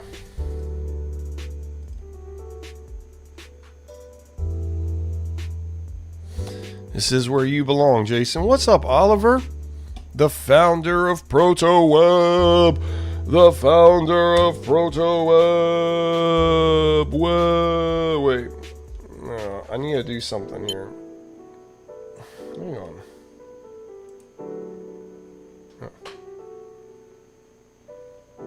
Yeah. Wait. I need to do something cool. Wait. Let me see if I can get this going here. Something stupid. Here we go. The founder of Protoweb,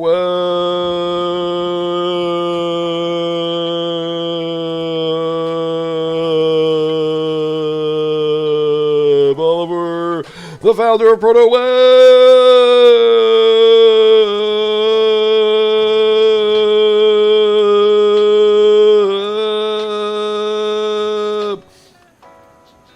That's something they would do on Space Ghost Coast to Coast, right? I hope you enjoyed that, Oliver. I'm sure you did. Thanks for sending me that mouse pad, by the way. It's awesome. Doom, Nuke Nukem 3D, Quake. You could call your friend's number and their modem picked up and you could play against them. Okay, so is that another advantage of having your own DNS? Are we still on that conversation log? Or did we change conversation? Is there a way to play multiplayer with dial-up? Oh, PMTK changed conversation. Yeah. Yeah, you didn't even need to connect to the play multiplayer. You could just direct call, right? That's what y'all are talking about? Yeah. I want to do that with someone, but I think I need someone with. Well, we got to do that thing, JotDot, where we make the VPN thing. But I think if I had someone else with a traditional landline, I would like to see how that works. If I call somebody else with the traditional landline. Jaxie, I know you have a traditional landline. Do you have Warcraft 2?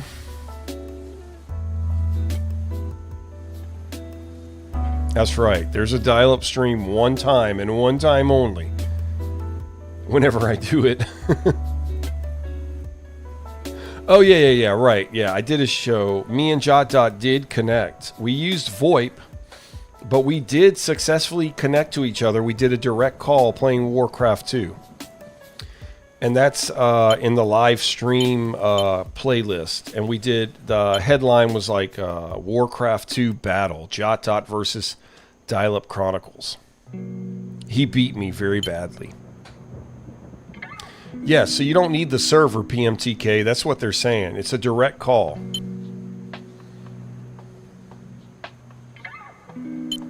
Yeah, if it was more than 2 player, then you would need a service. But if you just 1 player, you can make a direct call. Yeah, did you like that, Oliver? Thank you. Everybody liked it. It's definitely something you do on Space Ghost, and you guys know how I feel about Space Ghost. Yeah, would Quake work on my computer with the Pentium 2? Any Pentium will run Quake? Okay. Landlines are becoming obsolete, PMTK, but they're not obsolete yet. And there'll always be like a form of a landline, like business phones obviously have a fiber optics or a VoIP landline. But traditional landlines are going to become obsolete, most likely. Yeah, Jason, you should send me a CD of Quake. I really got to get that P.O. box going. But I guess I could send you my address. I don't think you're going to kill me or anything yet.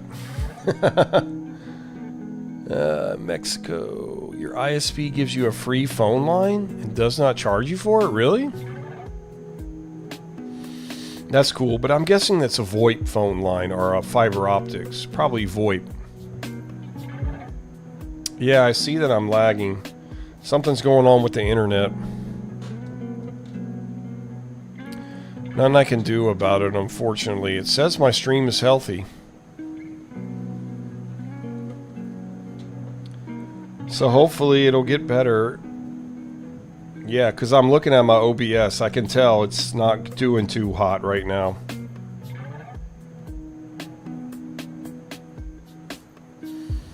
I've just been having trouble with my internet tonight for some reason.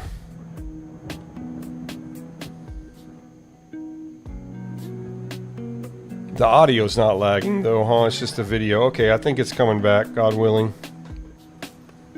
Hopefully the lagging stops. I don't know what's going on tonight. I've been having issues with the internet. But I'm looking at the OBS now and it looks like we should be okay. Yeah, try streaming with dial-up. Yeah, PMTK.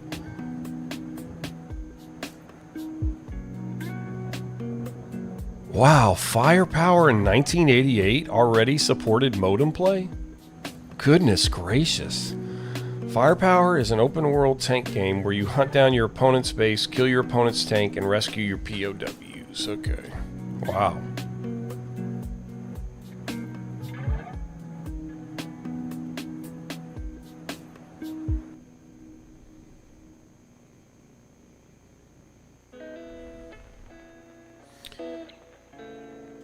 Yeah, never mind. It's good and bad again.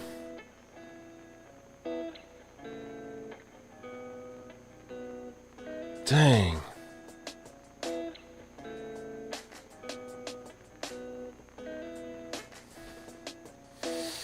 Let's take a quick break and see if it gets better for a second. I'll be right back. Don't go anywhere. I'll be right back. No, wait, hang on. Come on, stop lagging, stop lagging, stop lagging. God, that's so bad. Man, that makes me crazy. Okay, we should be okay now. Nope, we're not okay. Okay, I'll be right back. I'll be right back.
Dang, I didn't turn the mic down, so you guys heard all the backroom talk. Okay, we should be back. I made my wife stop watching Friends, so hopefully that'll fix it. So what I need to do... Hey, good night, 432 Hertz. Thank you so much for being with us, buddy.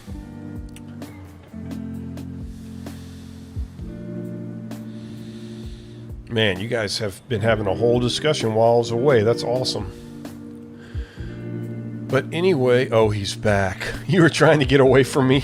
You were trying to leave before I came back. No, 432 Hertz. You have a good night, buddy. I guess... Yeah, I know it's a weeknight. Got to get to bed at a regular time.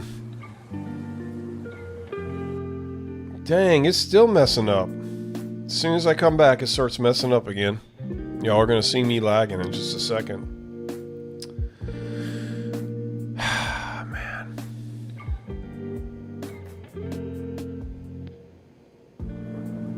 I don't know why it's doing that. It's been doing this all night. Everything's freezing. This is the good old days. Yeah, don't forget to like... Thank you. Sorry about the lagging. So what I need to do is I need to invest in an Ethernet port. Like get an Ethernet to HD USB thing for this laptop I'm using to do the show on. Hopefully that'll help.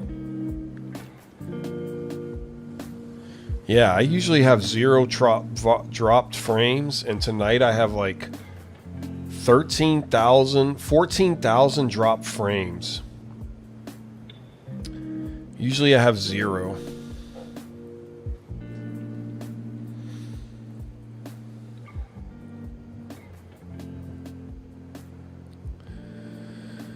So I need to invest in a Ethernet port so I can hook it up straight to Ethernet. That might help this not to happen ever again, hopefully.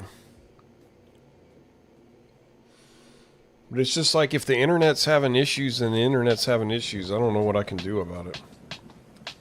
God, that makes me mad, though. Because we're having such a great night. Okay. No worries. I'm just going to lag a little bit, guys. Sorry about that. Hey, but it's like dial-up internet. The show is just like dial-up internet truly was. I'm just simulating dial-up internet, okay?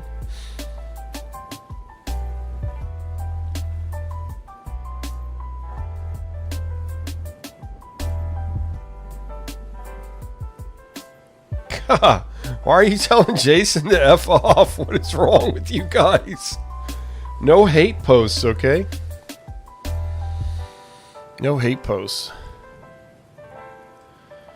Alright, let me check out the rest of this, and then Jaxie sent me a YouTube video to check out on Warp Stream.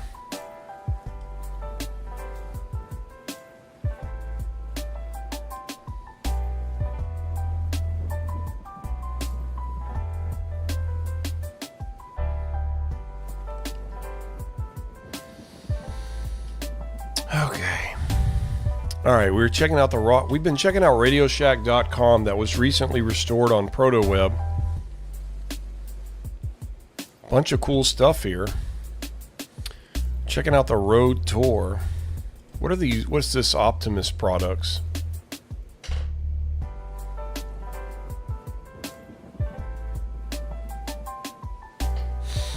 Optimus audio built to rock. Oh my gosh, look at this beautiful equipment here. A Rock and Roll Hall of Fame on tour traveling exhibit and Optimus appeal to the senses. When the Rock and Roll Hall of Fame and Museum opened its doors to the public in 1995, Optimus Audio was there to help visitors savor the sound of rock and roll. Optimus headphones with layered diaphragms and foam-filled ear cushions allowed them to concentrate on each exhibit in maximum isolation. Since then, more than 1 million people have enjoyed the words and music of rock's greatest legends through Optimus headphones, the official headphones of the Rock and Roll Hall of Fame Museum. Yeah.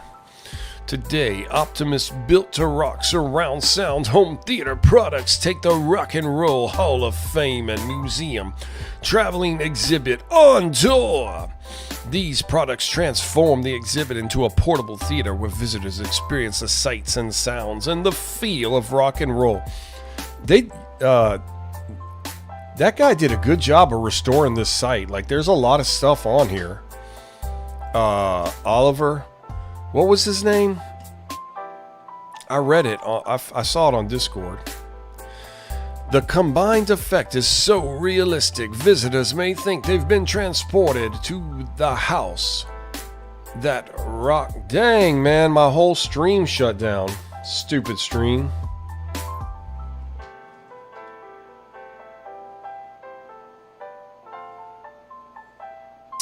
Man.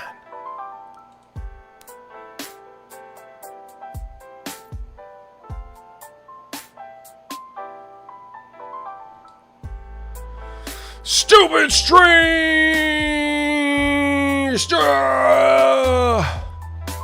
USB Ethernet should always be better than Wi-Fi. Yeah, I'm getting that. I have anxiety too, Skillology. I'm having anxiety right now about this dumb...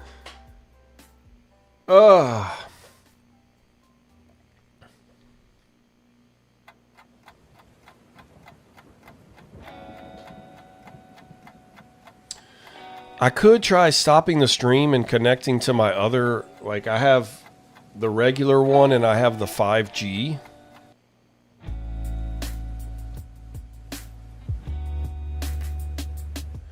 Okay, yeah, Dark Taker 1990, okay.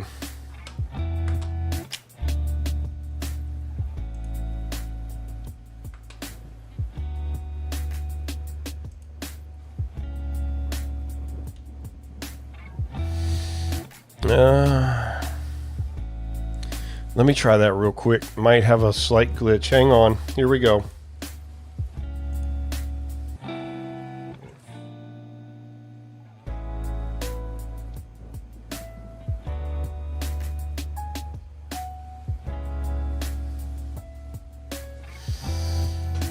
Okay. Are we still on the air?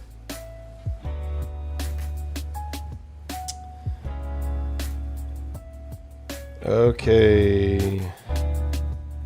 Doesn't seem like that fixed anything. Dang it. Someone need dial-up lashings.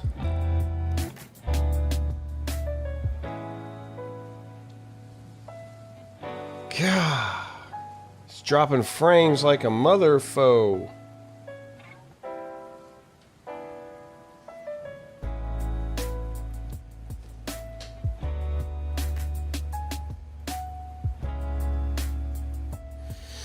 I could pause the broadcast and restart my internet.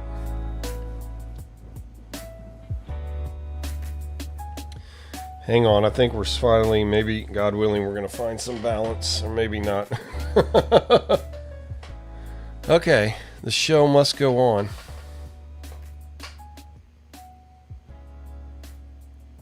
All right. Canadian Toast, we're still here. I think Microsoft is wrong for not giving us the option to uninstall Windows Update and defend. Luckily, you know how to do it by force, yeah.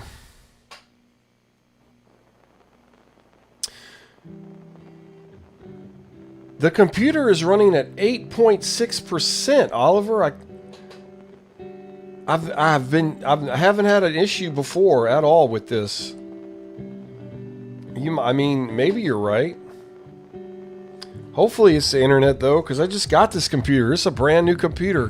My wife got me for Christmas for the 12 days of dial-up. I hope it's not that.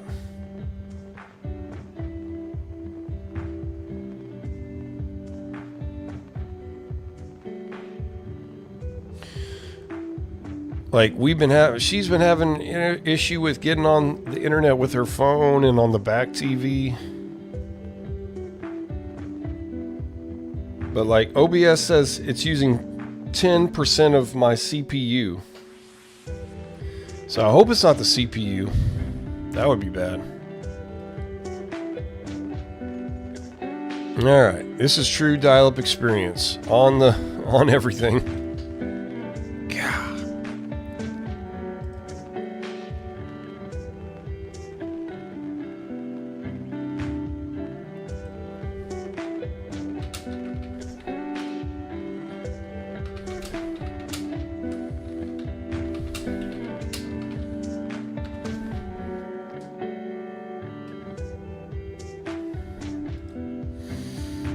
Yeah. All right. Let's keep checking out this RadioShack.com. So yeah, Dark Tandy. Who restored this website? Dark Taker 1990. It sounds like a guy that would restore it. All right. Where am I? Oh well, we'll start here. Today, Optimus built to rock surround sound home theater products take the Rock and Roll Hall of Fame and Museum traveling exhibit on tour. These products transform the exhibit into a portable theater, where visitors experience the sights and sounds and the feel of rock and roll. The combined effect is so realistic, visitors think they've been transported to the house that rock built. They will actually feel the beat, the pulse, the raw energy that is the Rock and Roll Hall of Fame Museum. The Rock and Roll Hall of Fame and Museum traveling exhibit was constructed by Stagecraft of Carson City, Nevada. Account manager Tony Abreu was impressed with the performance of the Optimus products in the exhibit's surround sound system. It's crisp. It's clear. It's got a lot of thunder to it. It sounded every bit as good as every theater I've been in, said Abreu. The speakers were especially impressive to me. There's a lot of sound emanating from those little boxes. One of the great things about this system is that every piece of Optimus equipment in the exhibit is available to the public at Radio Shack, said Robert Miller, Vice President of New Product Development at Radio Shack. Well, it's available only in commercial theaters. Multi-channel surround sound technology now allows people to turn their living room or den into a theater or concert hall.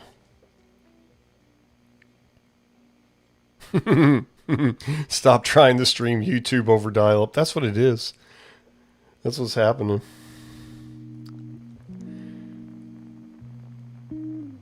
Yeah. I'm going to have to get an Ethernet to USB adapter.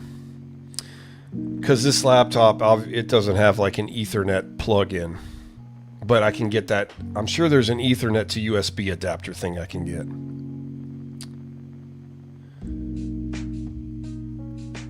Okay. All right, Jaxie, I think I got to laugh after you. Okay, Optimus products. So y'all just heard about the greatness of Optimus products. Let's go to museum. The dial-up's working great. We're not having any trouble with the dial-up internet. Oh, that's so funny. Thank y'all for being here. Y'all are awesome. Y'all are great. Y'all are amazing. Okay, a look inside the Rock and Roll Hall of Fame Museum. In 1983, the Rock and Roll Hall of Fame Foundation was established by members of the music industry to honor and recognize the artists, composers, producers, and others who helped make rock and roll the most popular and influential art form of our time. I didn't know that was formed in 1983. That's new information for me. Learned on a dial-up internet connection.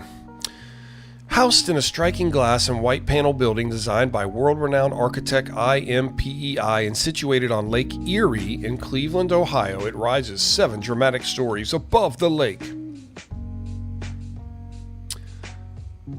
The main entrance, ticketing, and the HMV Museum are located on the plaza level. Excuse me. A tour of the museum begins with Ahmet Erdogan Hall, located on the ground level and named for the president and founder of Atlantic Records. It is in this hall that the majority of exhibits can be found. A two-chamber theater greets visitors with films exploring the forces that came together to create rock and roll and the forces that have taken rock and roll to new places. Stunning black and white photographs take a look at rock and roll's early influences, such as Hank Williams, Louis Armstrong, Big Mama Thornton, and Big Joe Turner. Interactive computer kiosks invite visitors to delve into the influences of individual performers in an exhibit called The Beat Goes On. Why is this on RadioShack.com? Additional kiosks let listeners tune into 500 songs that shaped rock and roll. I think I spit on my monitor. Right here, I need to wipe it off. You can't really see it from that view, but okay, I think I got it. Exhibits on level 2 explore rock and roll's relationship to radio, television, movies, music videos, and the print media. In these exhibits, you watch clips from the best rock and roll movies ever made, or listen to radio air checks from pioneering disc jockeys, or scan the covers of Tiger Beat, Hit Parader, Spin, and other fan magazines.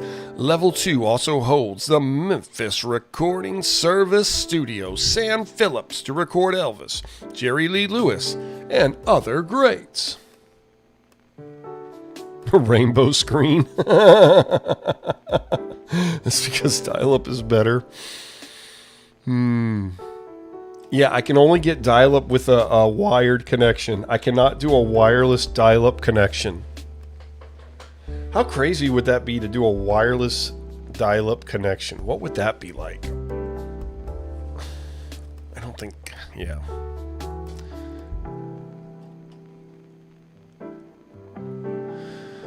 The Museum Cafe is located on level 3 and serves light meals, beverages, and desserts. It's only rock and roll is the name of the theater on level 4 that generally shows the film Rock Is.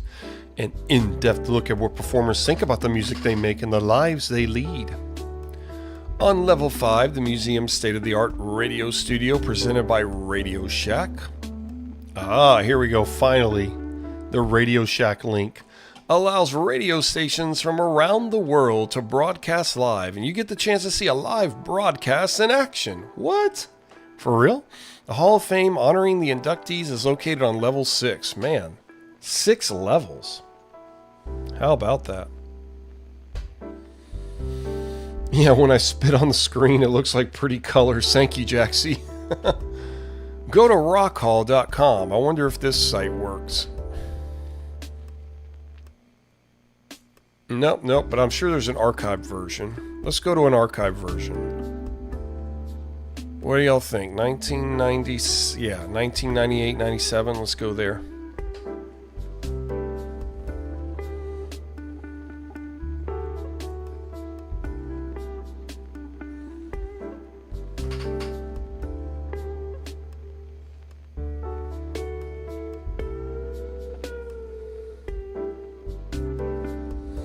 The only problem with getting one of those Ethernet adapters is I'm in a room way in the back of the house and the Ethernet modem is way in the front. So I have an Ethernet cable, like I have a 100-foot Ethernet cable going from the front of the house all the way to this back room. So if I did an Ethernet connection, it would be a 100-foot Ethernet cable going into a what do you call those splitter things? And then it would connect to here. It's not a splitter, it's a whatever. Anyway. Okay, it's going to rockhall.com. Look at that connection speed. Y'all see that? We're getting 40K here. 42.7 limit. Pretty cool. Pretty cool stuff. You guys are awesome. I really appreciate y'all hanging in here with me for this special Martin Luther King Day celebration.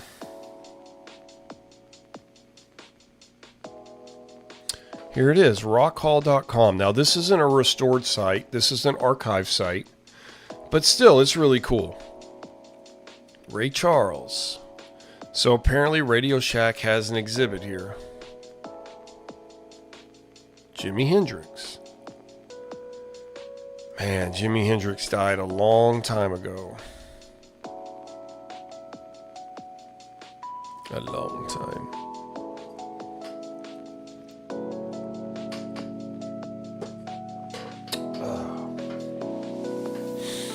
All right, let's go back. I'm gonna keep focusing on the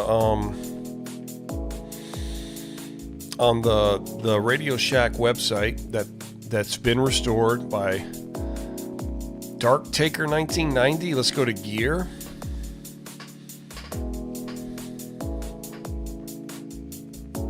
Rock and roll for your head, body, and soul. I mean, this is restored really, really well. This is awesome. It's like being on the site like it was back then.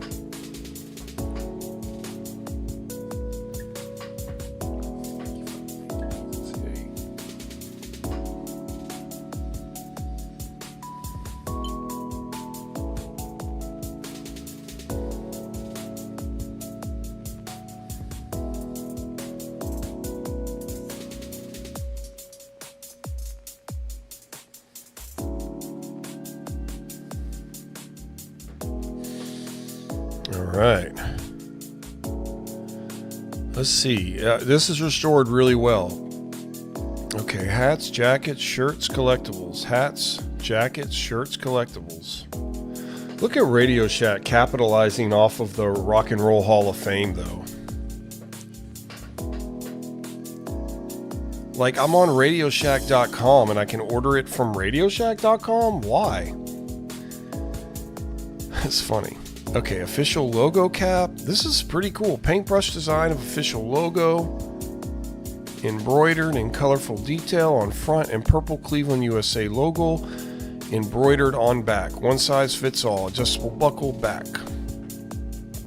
Black only. 100% washed cotton. $16.99. God. That's a lot of money for a hat, even right now. It was a lot of money back then, too, for a cap. But like, I would not pay $16.99 for a cap today.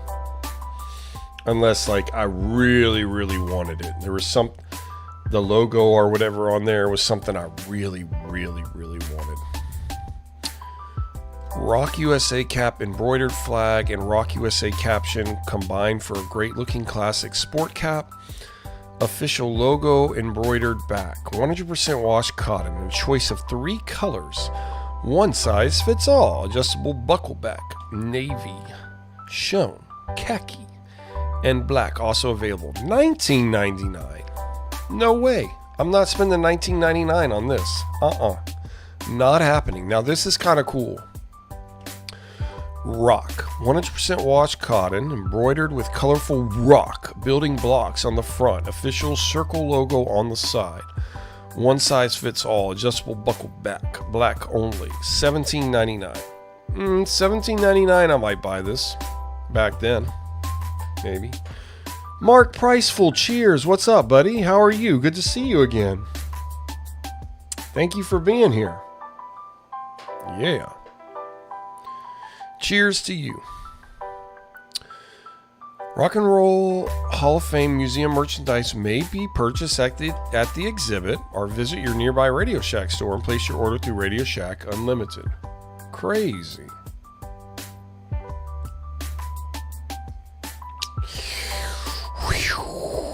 Okay, I think we did everything we could do on the rock and roll part. Let's go back to the main page of Radio Shack.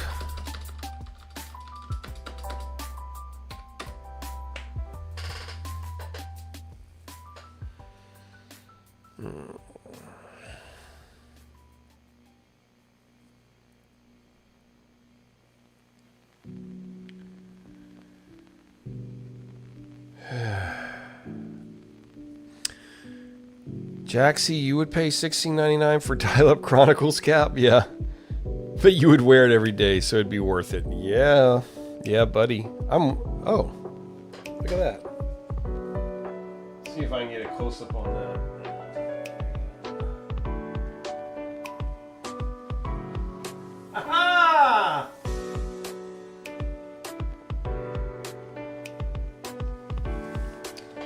How about that? That was another present from my wife this Christmas, actually. We definitely want to do a merchandise store at some point, I guess. I mean, if y'all really want to buy this stuff, that'd be awesome. But the first thing I want to do is I want to get a P.O. box so I can start... You guys can start sending me postcards, and then I'll send you a postcard back that looks like this. Like that. But I gotta get my P.O. box. I'm gonna get it soon. Soon, when does that mean? I don't know. Okay, let's see. Alright. A lot of links to click on here. Okay, let's click on Steve's workbench. Stuff that has nothing to do with Radio Shack. What happens in the back room at Radio Shack? Come on in and take a look around. I cleaned up my shop because I knew you were coming. I have the neatest job in the universe. I get to play around in the back room at Radio Shack and get paid for it. This sounds kind of scary. If you're new to electronics, you might want to start out with a beginner's project from my project notebook. If you've been here before or just the adventuresome type, feel free to make yourself at home. My goal with this corner of cyberspace is to share some of the fun I've had playing with electronics most of my life. I'll introduce you to new products, pass on some tricks I've learned, and maybe teach you a thing or two. Knock on the door to visit Steve's workbench. Knock. Knock, knock, knock. Knock, knock, knock. I just knocked on his door. Merch door incoming someday, yeah. Perfect Canadian toast. Dial-up letters, yeah, I want to do dial-up letters. Yes, I want a vintage postcard. Because that'd be so cool. Y'all send me vintage postcards or postcards from where you live or like something exotic like this.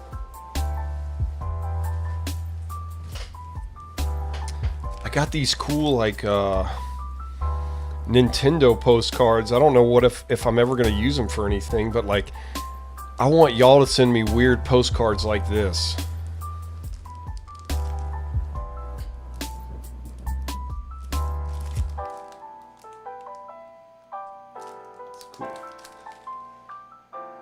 That's a cool little thing I ordered on Nintendo. I'm obsessed with Nintendo. Just playing Hyrule Warriors today, the new one on Switch 2. I actually got a Switch 2 on launch day. And the only reason I did was because they had like a...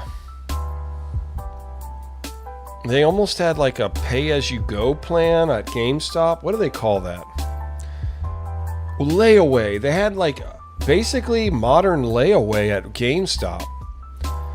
So I only had to pay like $50 to insure my my Switch 2. Stupid lag.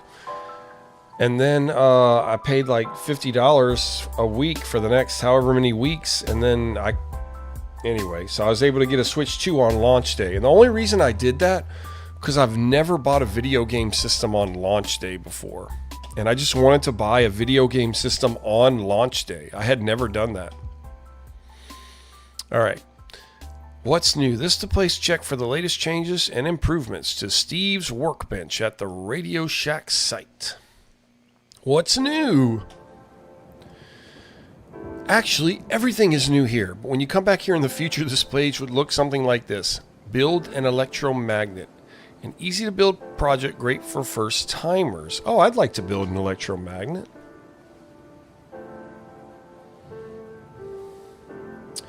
You found the super cheap, crappy 56K modem at the recycle center? That's cool. Dial-up drip gold chains, Mark.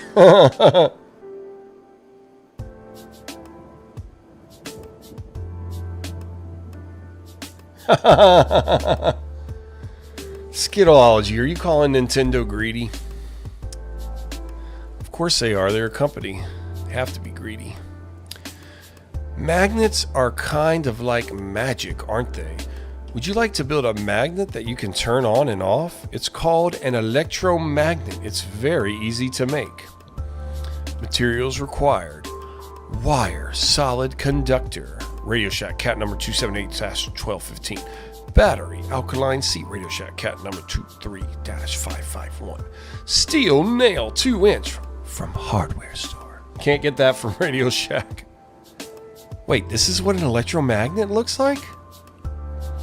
Okay, a wire, solid conductor, alkaline C battery, a steel nail. Huh. Cut 3-foot length of wire, strip about 1/2 inch of insulation off each end of wire. Okay.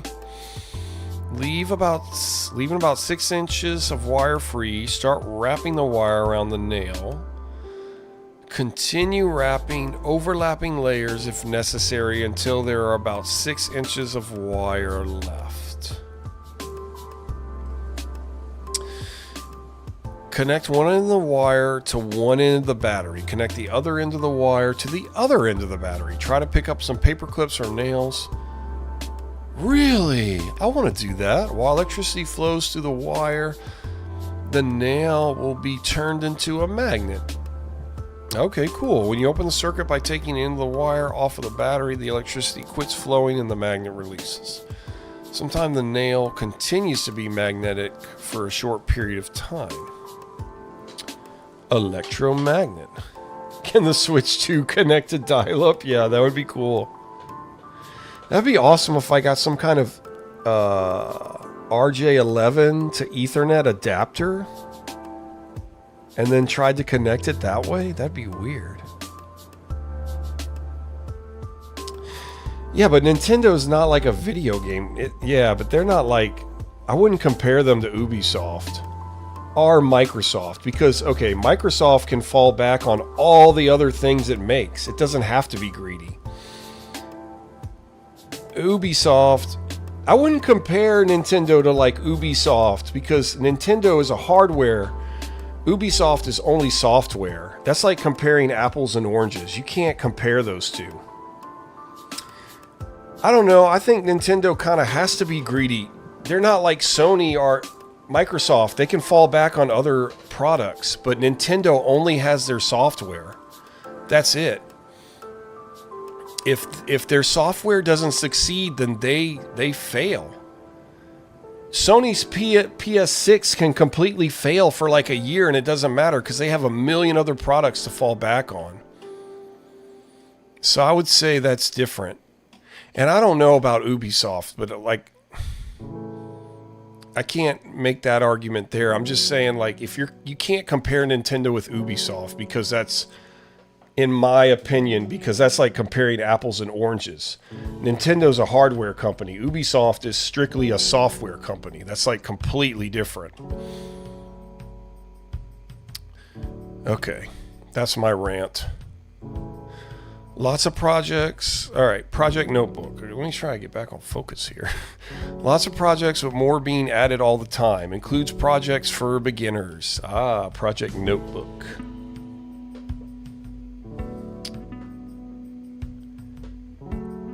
Dang, it's $700 for the bundle? Yeah, but that's what I had to do. Like, I had to spend $50 a week, and then I had to, like, get a credit card just for GameStop to finish the purchase. Like, I didn't have... For me, it was $500.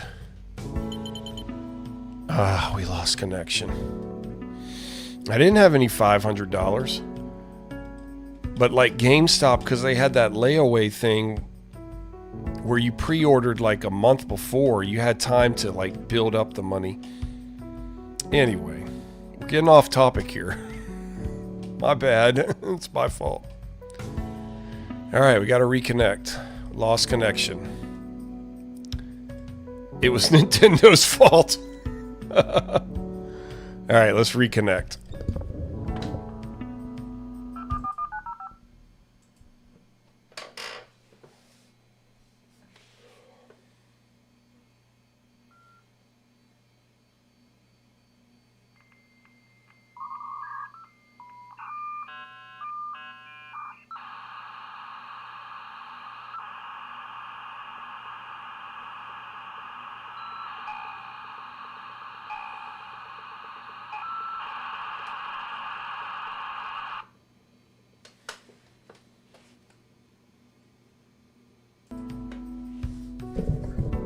just played on my Wii U today. I just got Lego Star Wars on the Wii for $7.99 at a retro game store that I have. I still have a Wii U. I played my Wii U forever before I got a Switch. But the Switch, I don't know. Like now I don't play the Wii U that much, but I still got my Wii U hooked up.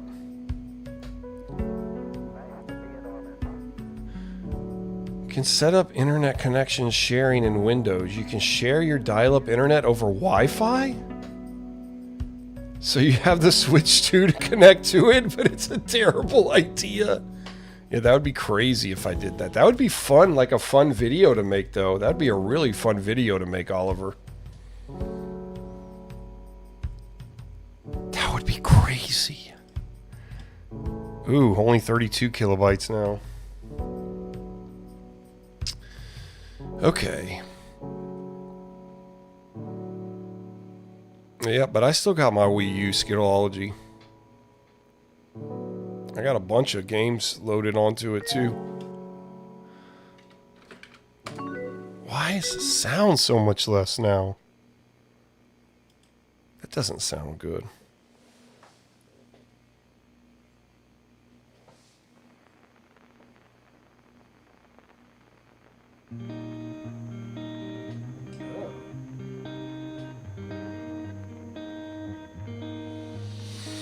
I think somehow I accidentally... Oh, I know what I did. I turned down the volume of the computer when I meant to turn down the volume of the mic. Alrighty, we're back. Alright, back to Radio Shack.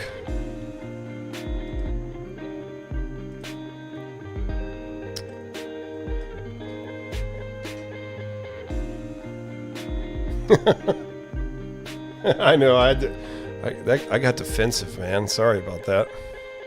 It's like, no, they're not that greedy. They're good. Man, you know, Nintendo was great when Satoru Iwata was the president. And I think they killed him. I'm a conspiracy theorist. I'm like, they killed him because he was having trouble. It's like... I don't know, to be a CEO of any company, you have to be cutthroat, it seems like, to survive. And Satoru was just such a nice person. He was such a real person. Like, he just couldn't be a CEO. And it's just crazy how he died so early. It's sad. Anyway. Man, we're getting off topic. Alright. Project Notebook Index. Radio Shack has the parts you need for experimenting, building, and designing electronic projects of all types. In this section of Steve's workbench, I'll show you a bunch of fun and useful circuits you can build. The basic light bulb circuit. Yeah, this site is restored really, really well. You know about an IRC chat full of desperate people? Shut up, man. Are you talking about ours? Are you making fun of our IRC?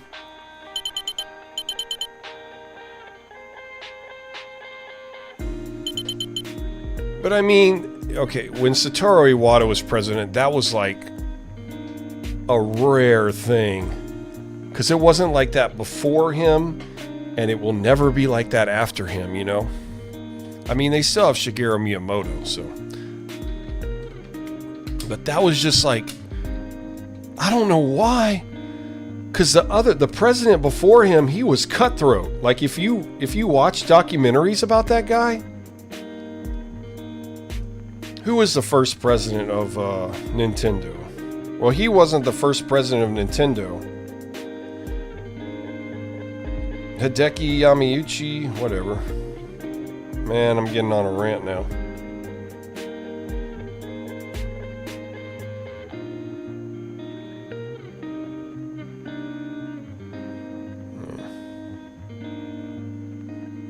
Who was the guy? Oh yeah. Yeah, if you watch a documentary about Hiroshi Yamauchi, the guy that was president before him, that dude was cutthroat. He was cutthroat, but for some reason he wanted Satoru to be the president after him. But Satoru is not cutthroat at all. He's not anything like that. So I don't know why he picked him. But anyway.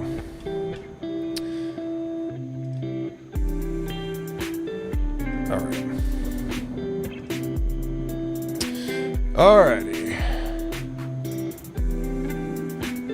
Alrighty.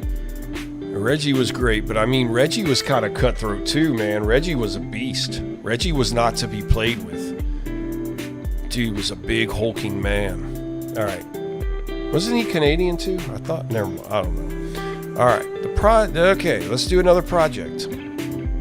This is the basic light bulb circuit.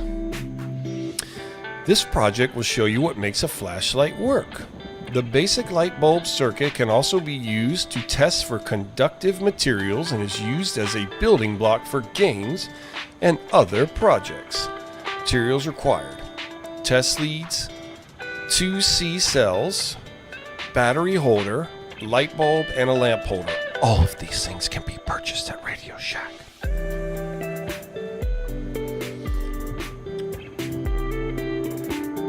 Jason, you tried to get a dial-up server on Linux. You can't get the computer to have an internet connection.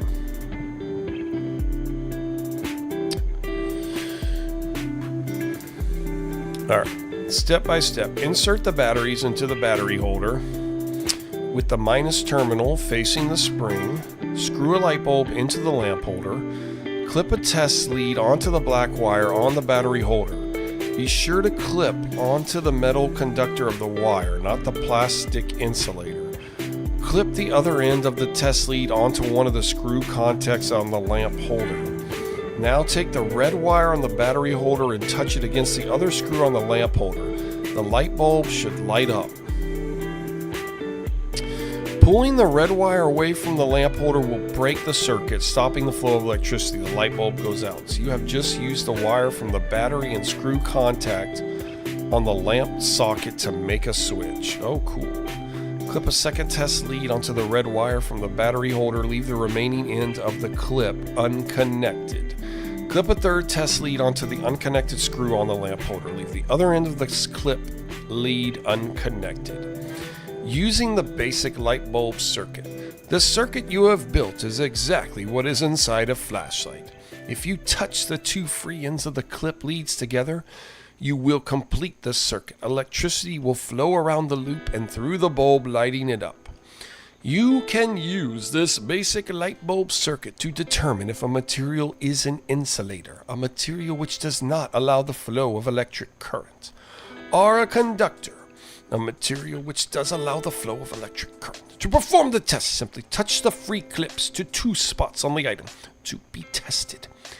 If the light bulb lights, the material is a conductor. Try the test on several items around the house and make a list of the conductors and insulators that you found. I think I got some spit on here.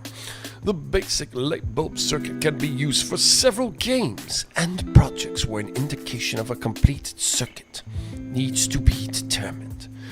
If you need an audible indication of a circuit completion, check out the basic beeper circuit project. Let's go there.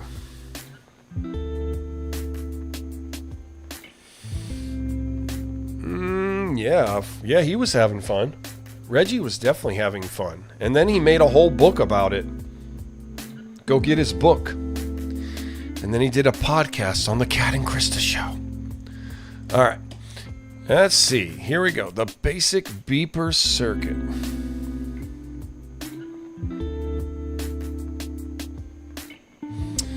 Yeah, Devin Pritchard. That's a chick, right? She looks like she's all business. Electrically operated beepers are used as indicators everywhere. Microwave ovens, fire alarms, and the oops, you left your headlights on warning signals all use electric beepers. This project uses a piezo buzzer and battery circuit to make noise on demand. Materials required: test leads, 2 C cells, battery holder, piezo buzzer. Insert the batteries into the battery holder with the minus terminal, the flat end of the battery, facing the spring. Clip a test lead onto the black wire on the battery holder. Be sure to clip onto the metal conductor of the wire, not the plastic insulator. Clip the other end of the test lead onto the black wire of the piezo buzzer. Now, touch the red wire on the battery holder to the red wire of the piezo buzzer. Beep! Disconnecting the wires will break the circuit. Blah, blah, blah, blah, blah. Alright. Using the basic beeper circuit. You have just built a simple circuit that beeps when electricity is flowing and is quiet when it is not. If you touch the free ends of the test leads together, you will complete the circuit. Electricity will flow around the loop and through the piezo buzzer. Beep! You can use this basic beeper circuit in place of the basic light bulb circuit if you want sound instead of light to indicate the presence of a conductor between the test leads. The basic beeper circuit can be used for several games and projects where an indication of a completed circuit needs to be heard. Let's go back to the project index.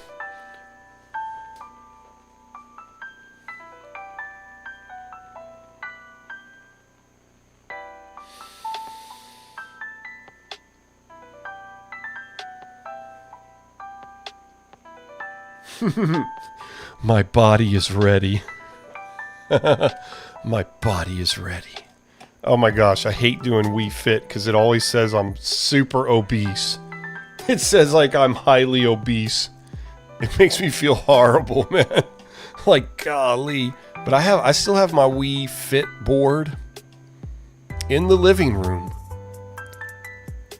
It's fun. I mean, it's fun to play though. Alright, the matching game. Here we go. Here's a simple way to make an electric matching game. I will show you how to make a 6-question game about Presidents of the United States. You can, of course, use this with any set of matching questions and answers. See, this would be cool to do in school. A wire solid conductor. Radio Shack cat number 278/15. Cardboard, paper brads. What are paper brads? What the heck? Either the basic light bulb circuit or the basic beeper circuit. Well, God, now we got to read the whole thing about that. Using a nail, poke holes in the cardboard for the paper brads. Put a column down to the left side and a similar one down to the right. Honest Abe. He was not honest. Insert the paper brads into the cardboard. Spread them out just enough to hold them in place.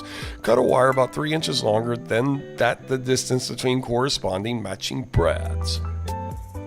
Oh my gosh. Yeah, KTB, that's perfect. My body is Reggie. My body is Reggie!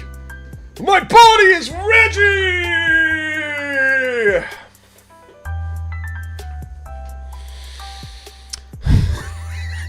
You guys are great. You guys are awesome. This is the greatest show ever now. Cut a wire about 3 inches longer than the distance between corresponding matching brads.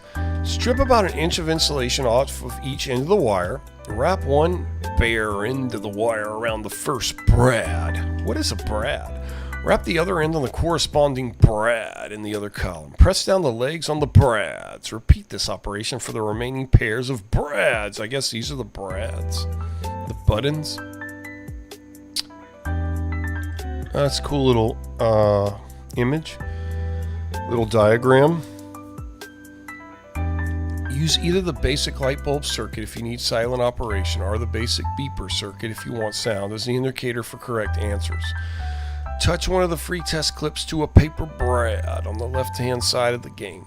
When you think you have the correct answer, touch the remaining clip to the brad next to the that answer. If you are correct, the bulb will light or the buzzer will beep. You can make the matching game any size you want and add more sets of matching items. This is a good project to add to a science fair exhibit so that your friends can test what they have learned about your demonstration. Thank you, thank you. Alright, have we looked at all the projects? I'm getting wore out.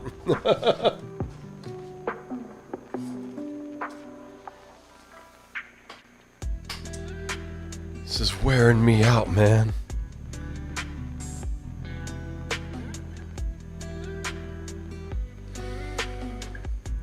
Alright, I think we looked at all the projects. Let's go back to the main... man, I should have titled this thing Radio Shack, huh? think we've spent the majority of time here on this website now. This is cool. This is what you call a restored website, though, where you can almost click on anything on the website and almost everything works. And that's the case here.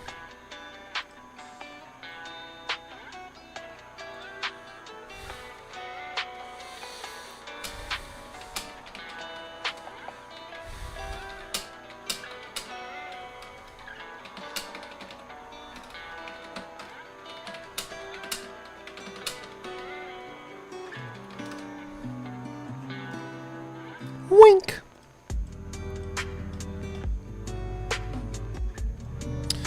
Okay, look, Radio Shack is united against crime.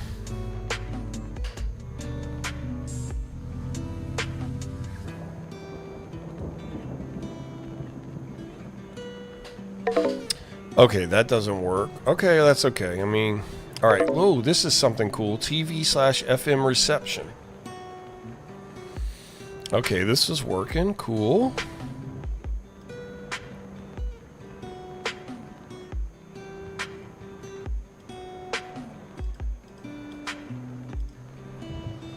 Look at this couple here. It's so funny. If TV/FM reception is the question, Radio Shack has the answer. Oh, direct-to-home satellite systems? Outdoor-indoor installation questions and answers. Wow. America's reception connection. Radio Shack is the one place to come for digital satellite receivers, TV, FM, and one special purpose antennas. Remember those big giant antennas? Like you'd go to a friend out in the country and they would have this like giant antenna, like the size of half their yard to watch TV on. Plus a vast assortment of adapters, amplifiers, cables, masts, mounts, and tools. No other national retailer offers a better selection.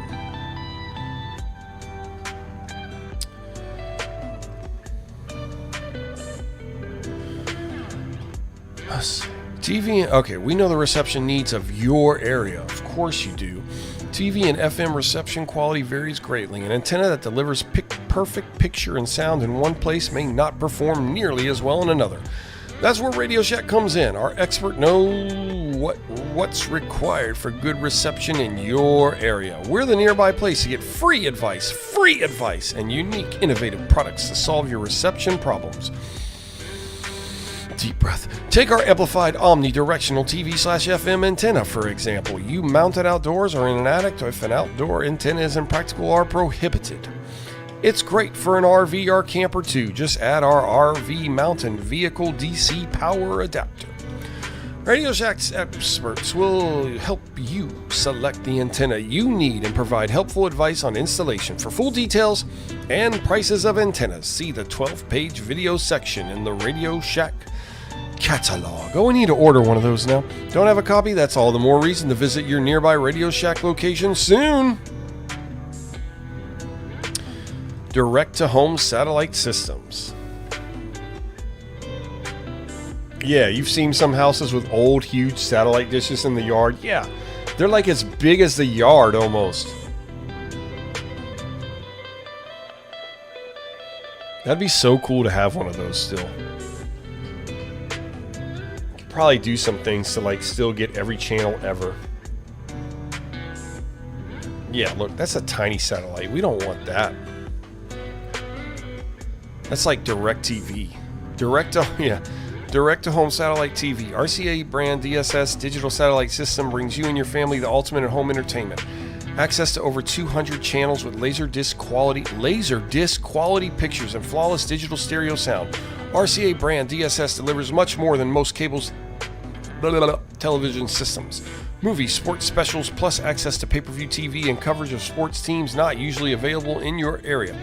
You can also receive 31 commercial-free digital audio channels. Your nearby Radio Shack is the place to get a first-hand look and full details on this amazing and affordable new technology. We can also supply everything and accessories for your RCA brand DSS system.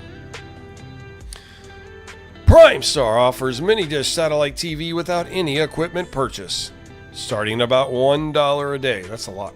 You can get use of the satellite equipment, access up to 95 channels of quality digital video and audio programs, a monthly programming guide, professional installation and maintenance. The easy-use PrimeStar receiver includes convenient features like 5-event timer for recording with your VCR. Man, that's satellite and VCR. Sleep timer and parental lockout so you can decide what the kids will watch. Dang it, no pay-per-view porn. Just kidding. See your Radio Shack associate today for more information about PrimeStar and take advantage of this convenient way to enjoy mini dish TV. My dad had a friend and we had one of those boxes, like we had the box, but we didn't have the satellite, but we had the box, and he knew a guy that knew the codes. So every month he'd come over and change the codes so we get all these channels.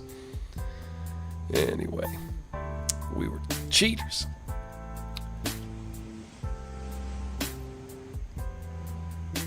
Note, with satellite TV, a standard antenna is a must for receiving your local TV stations. What?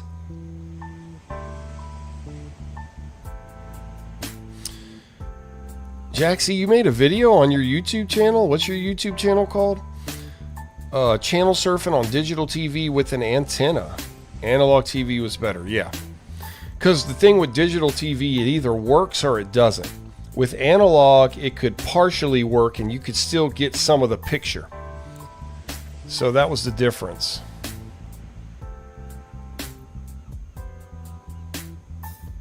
Yeah, not mandated digital, yeah. It'd be awesome if we could have the 2005 YouTube on Protoweb. Yeah, just to see what it looks like in 2005, right? Analog goes way further, yeah. Good points, guys, yeah. If you already have a mini dish system, Radio Shack is the most convenient source of replacement parts. What do you do when your mini dish system is out of warranty and you need a new L&B? Most other retailers can't help you, but Radio Shack will. We have a new L&B delivered direct to your door in just a few days. Radio Shack is also your nearby source of name brand accessories to expand your system. Since most mini dish accessories are interchangeable, we can help you no matter what brand you own. Name brand replacement parts such as this RCA single L&B are available fast through Radio Shack. This Channel Master multi-switch diplexer can greatly simplify wiring. Use it to combine signals from a single or dual L&B. What is L&B anyway? Mini dish and regular TV antenna for distribution on one coax cable. This RCA 4-way splitter divides a signal for delivery of up to 4 TVs or VCRs. Oh, got a little spit. It's an RCA official DSS accessory backed by RCA's lifetime warranty. Easy to install RCA inline amplifiers optimized for mini dish TV systems. It overcomes signal loss and cable runs longer than 100 feet between dish and receiver. Yeah, right, Jaxie, that's what I'm talking about. Those huge satellite dishes you could see through. But those were C-SPAN analog, I think, so they won't work now. Yeah. Right, that makes sense. RCA's satellite IF, VHF, UHF diplexers simplify wiring by combining signals from your mini dish and a regular TV antenna. Huh. I didn't know they had that. So one of these is from the satellite dish, one of these is from the antenna, and then this goes into the TV. With them, you can use a single coax cable instead of 2 to deliver the mini dish signal and antenna TV to sets throughout your home. That would be useful. The new dish decorator protects your mini dish and helps minimize problems caused by ice buildup or heavy rain. Made of durable fabric, it's inexpensive, very easy to install, and available in white, black, or gray. Woohoo! Yeah, watch the South Park movie from 1999 on pay-per-view instead. Oh, whoa, okay, let's go back. Let's just go back home. Wait, let me go back. Oh, yeah, outdoor. Okay, that didn't work. Indoor. I'm almost kind of glad these aren't working because I'm kind of done with this website, even though it's awesome. Whew, here we go, we got another one.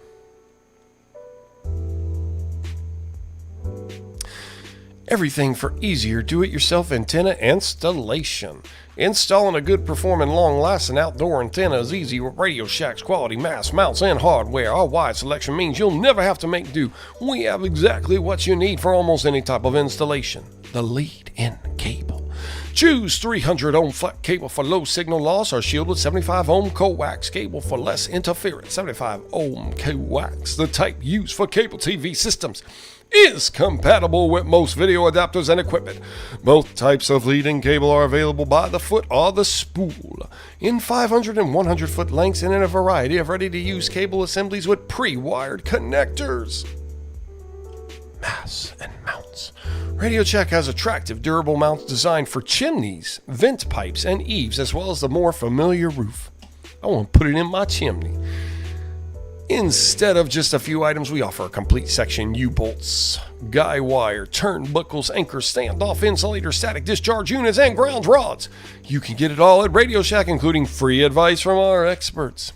Look at these black and white pictures. It makes me feel like it's from the 50s or 60s now. Gold Series connectors. Radio Shack Gold Series adapters, cables, and splitters feature genuine 24-karat gold plating, not the cheap gold coloring you find in some other brands. Radio Shack's heavy-duty gold plating prevents corrosion and substantially reduces signal loss. Why settle for less? For only pennies more, you can get all the performance your antenna, TV, VCR, and home theater components can deliver. Whew. Connect them with Radio Shack Gold Series. Amplifiers and distribution systems. In strong signal areas, you can use a simple splitter to connect 2 or more TVs, VCRs to one antenna.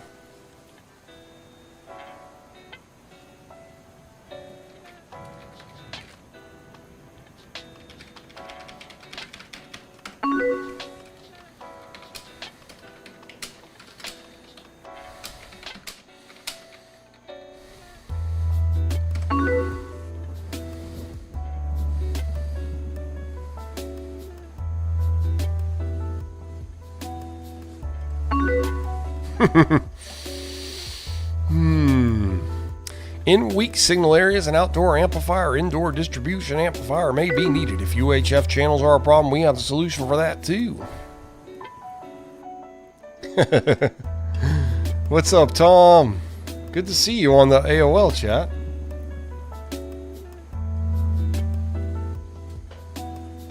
The LMB is the white circle thing that you hook up at the end of a satellite dish. Okay. Thank you, Canadian Toast.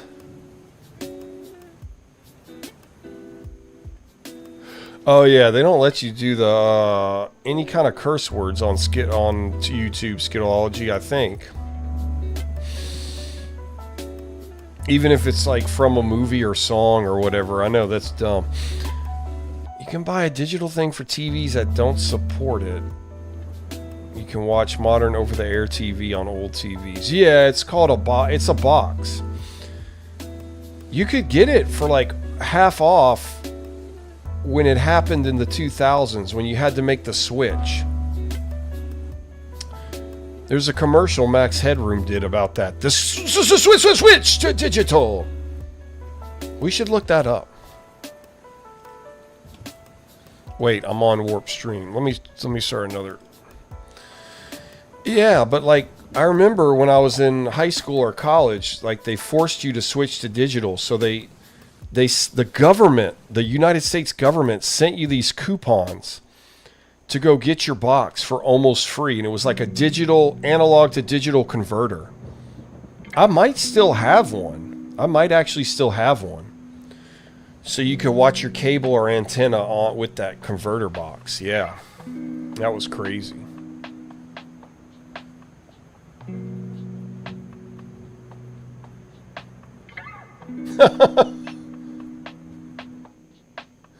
No, I don't think you can curse in the chat, Jaxie.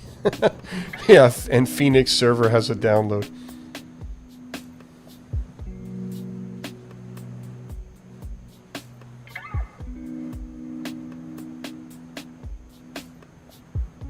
Oh no, y'all are talking about two different things. Yes, Phoenix server has a download. I have a direct link in the description in this show that you can look at it. Call it show notes. Yeah, Thomas, DTV converter box, June 2009. Yeah, you got a card. Oh, yeah, that was way later than I thought. Okay, let's look up Max Headroom. I want to do that real quick. Let's see if I can find that commercial.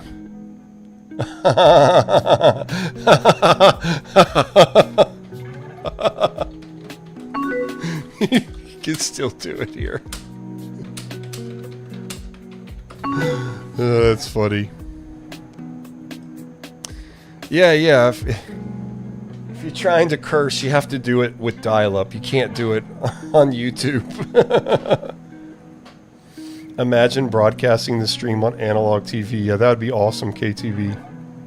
No cussing. No cussing, boys. Boys and girls. Now, we might have one girl in here, maybe, by chance. That would be awesome.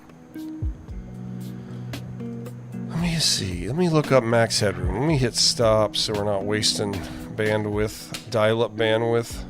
Never mind. It's doing it anyway.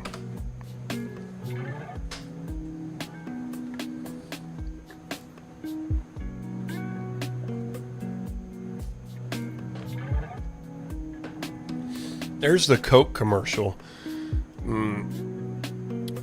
Oh, there's the Max Headroom where he takes over the TV channel.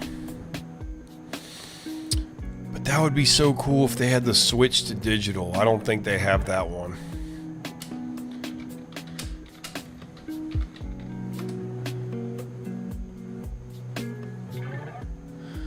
Okay, that's okay. Let's look at this other Max Headroom one.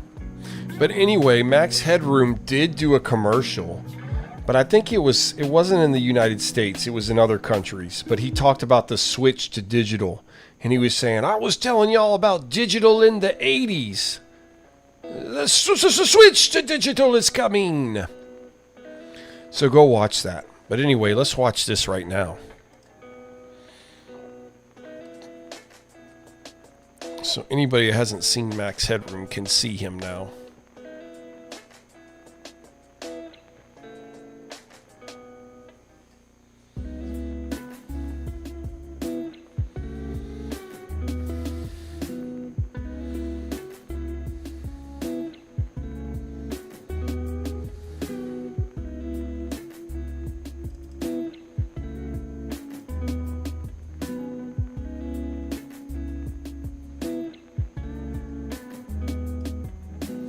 Hopefully this shouldn't have to this shouldn't have any buffering.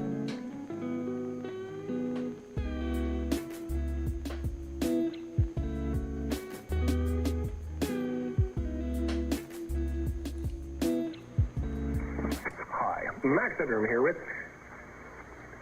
This is my guest. I heard you were big time in the old pop is. Well, I'm going to take that as a no comment. So, nitty-gritty time. What I'm talking about, and you're not, is that more people prefer the new refreshing taste of Coke over Pepsi. Exciting? It's true. More people are, as we... Dang, it did have to buffer. God. Cokeologists. Catching the wave. Can't see that you can. Catch the wave. Coke.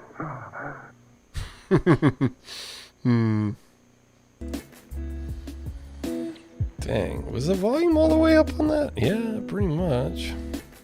Whatever. Alright. Let's see. Alright. Couple more things to check on this website. Let's see. Alright, we did installation, questions and answers. Okay. Alrighty. I think we're just about done with checking out the entire Radio Shack restored website on Protoweb. Just need a tuned piece of cut coax for an antenna on an old VCR to make an analog broadcast. Really? Is that true? Somebody, Smurf123 did an analog video. I don't think he's here in the chat. What's this right here if I click on this? Okay. We still got electronics repair, product support. Yeah, here we go. I remember the uncle. What? Super song from the South Park movie, but I never watched the actual whole movie. I just seen the clip.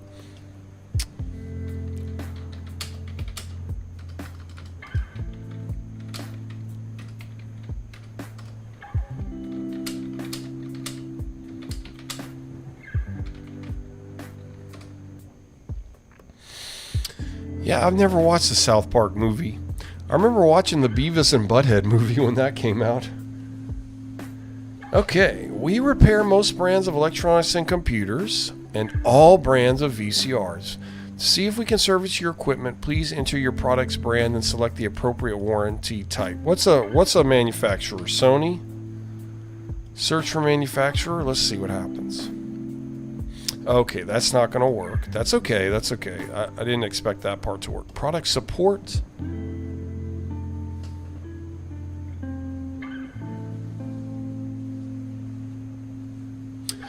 Oh, you left a comment on Warp Stream. Is that what you're saying, Jaxie?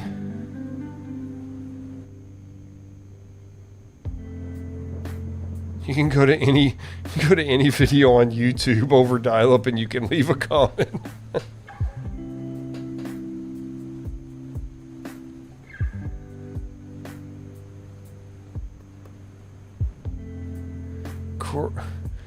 Corey or New Roman 12, Courier 12 and New Roman 12 are the same. Okay, PMTK.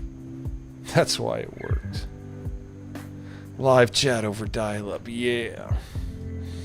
Service and product support, specification drivers, and other information about most products that Radio Shack manufactures or sells is available through the Radio Shack Proud Support Library. Let's see if we can go there. Okay, no. I'm sure we can go to an archive version, though, but we're not going to worry about that now. For your electronic repairs, take your item to nearby Radio Shack or Tandy Service Center. Radio Shack Store Locator, we did that. Let's go to Tandy Service Center Locator. I didn't realize Tandy and Radio Shack were connected. I had no idea. Okay, that doesn't work either. I expected that. The Radio Shack Store Locator does at least come up, but then it doesn't work after this. What if we put in a zip code?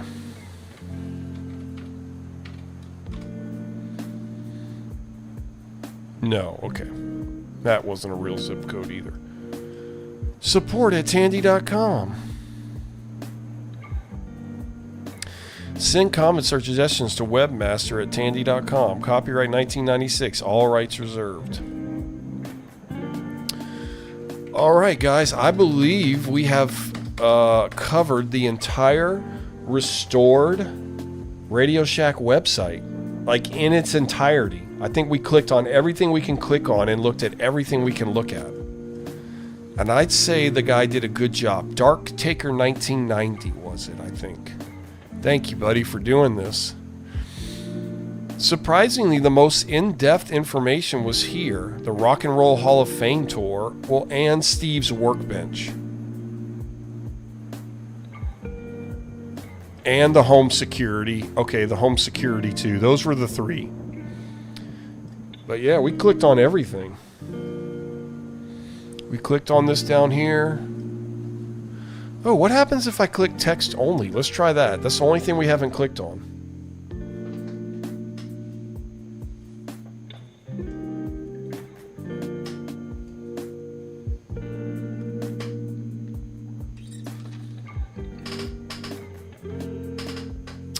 Okay, this is cool. Here's Radio Shack with text only. Text only. And look, the Rock and Roll Hall of Fame thing isn't here anymore. But now it's all text only.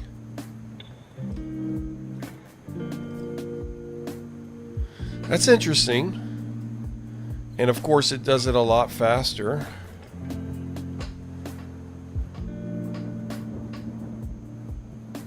Okay. Cool. The whole shack. We have explored the whole shack. Yeah, that's right. We even went in Gary's little back room in the back center where he does the Radio Shack repairs. It's like the Pulp Fiction movie.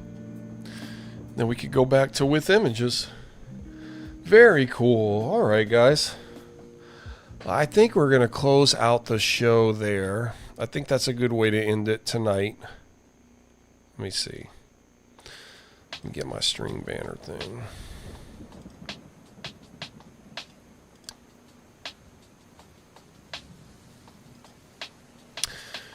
Oh, Jaxie, I never went to the video you had. Oh, let's see. Wait. Maybe we'll end it like that. Let's see. Alright, guys, I'm going to load this and see if it plays. Guys, y'all have a great night, man. Y'all have been awesome. This has been an awesome night. Thank y'all so very much. I'm going to close it out with this video. Well, we'll see if it works. But I'll be on for a little bit longer. But thank y'all so much for being here. Stay warm this coming winter. Polar vortex will be hitting the south too. Yeah, it's starting to get cooler for sure up down here. All right, guys, thank y'all so much. Y'all have been an awesome audience. This is one of the best viewerships we've had ever. So y'all keep coming back. I think it will probably come back on Friday. Okay, I'm gonna give this a second to load. But yeah, I will plan on seeing you guys on Friday. Love you all. Thank you guys so much for being here. Y'all were awesome. Y'all were an awesome group tonight of people watching and commenting and being involved in the show. I love that. That keeps me going. Oliver, thank you for all the work you've done at Protoweb. Thank you to Darktaker1990 for restoring the Radio Shack website. Thank you to Davathan for the Warp Stream site. Thank you to all my cast and crew. Thank you to JotDot especially for all the things helping me with making this computer still run. Thank you to Canadian Toast, Jason, technology guy, faithful core of people that always help in this chat. In this show. And yep, this is the end, PMTK. We're coming to a close. This is the last of the line. Of course it's not gonna work. Let me try it one more time. It might work. Nope. Alright, we all get to hear me reconnect and everything then. We're gonna try all this stuff again. Well, or maybe not. Computer's freezing.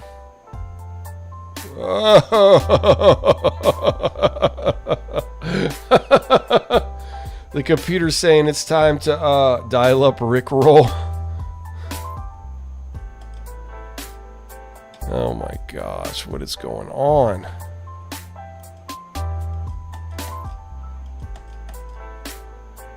Woohoo!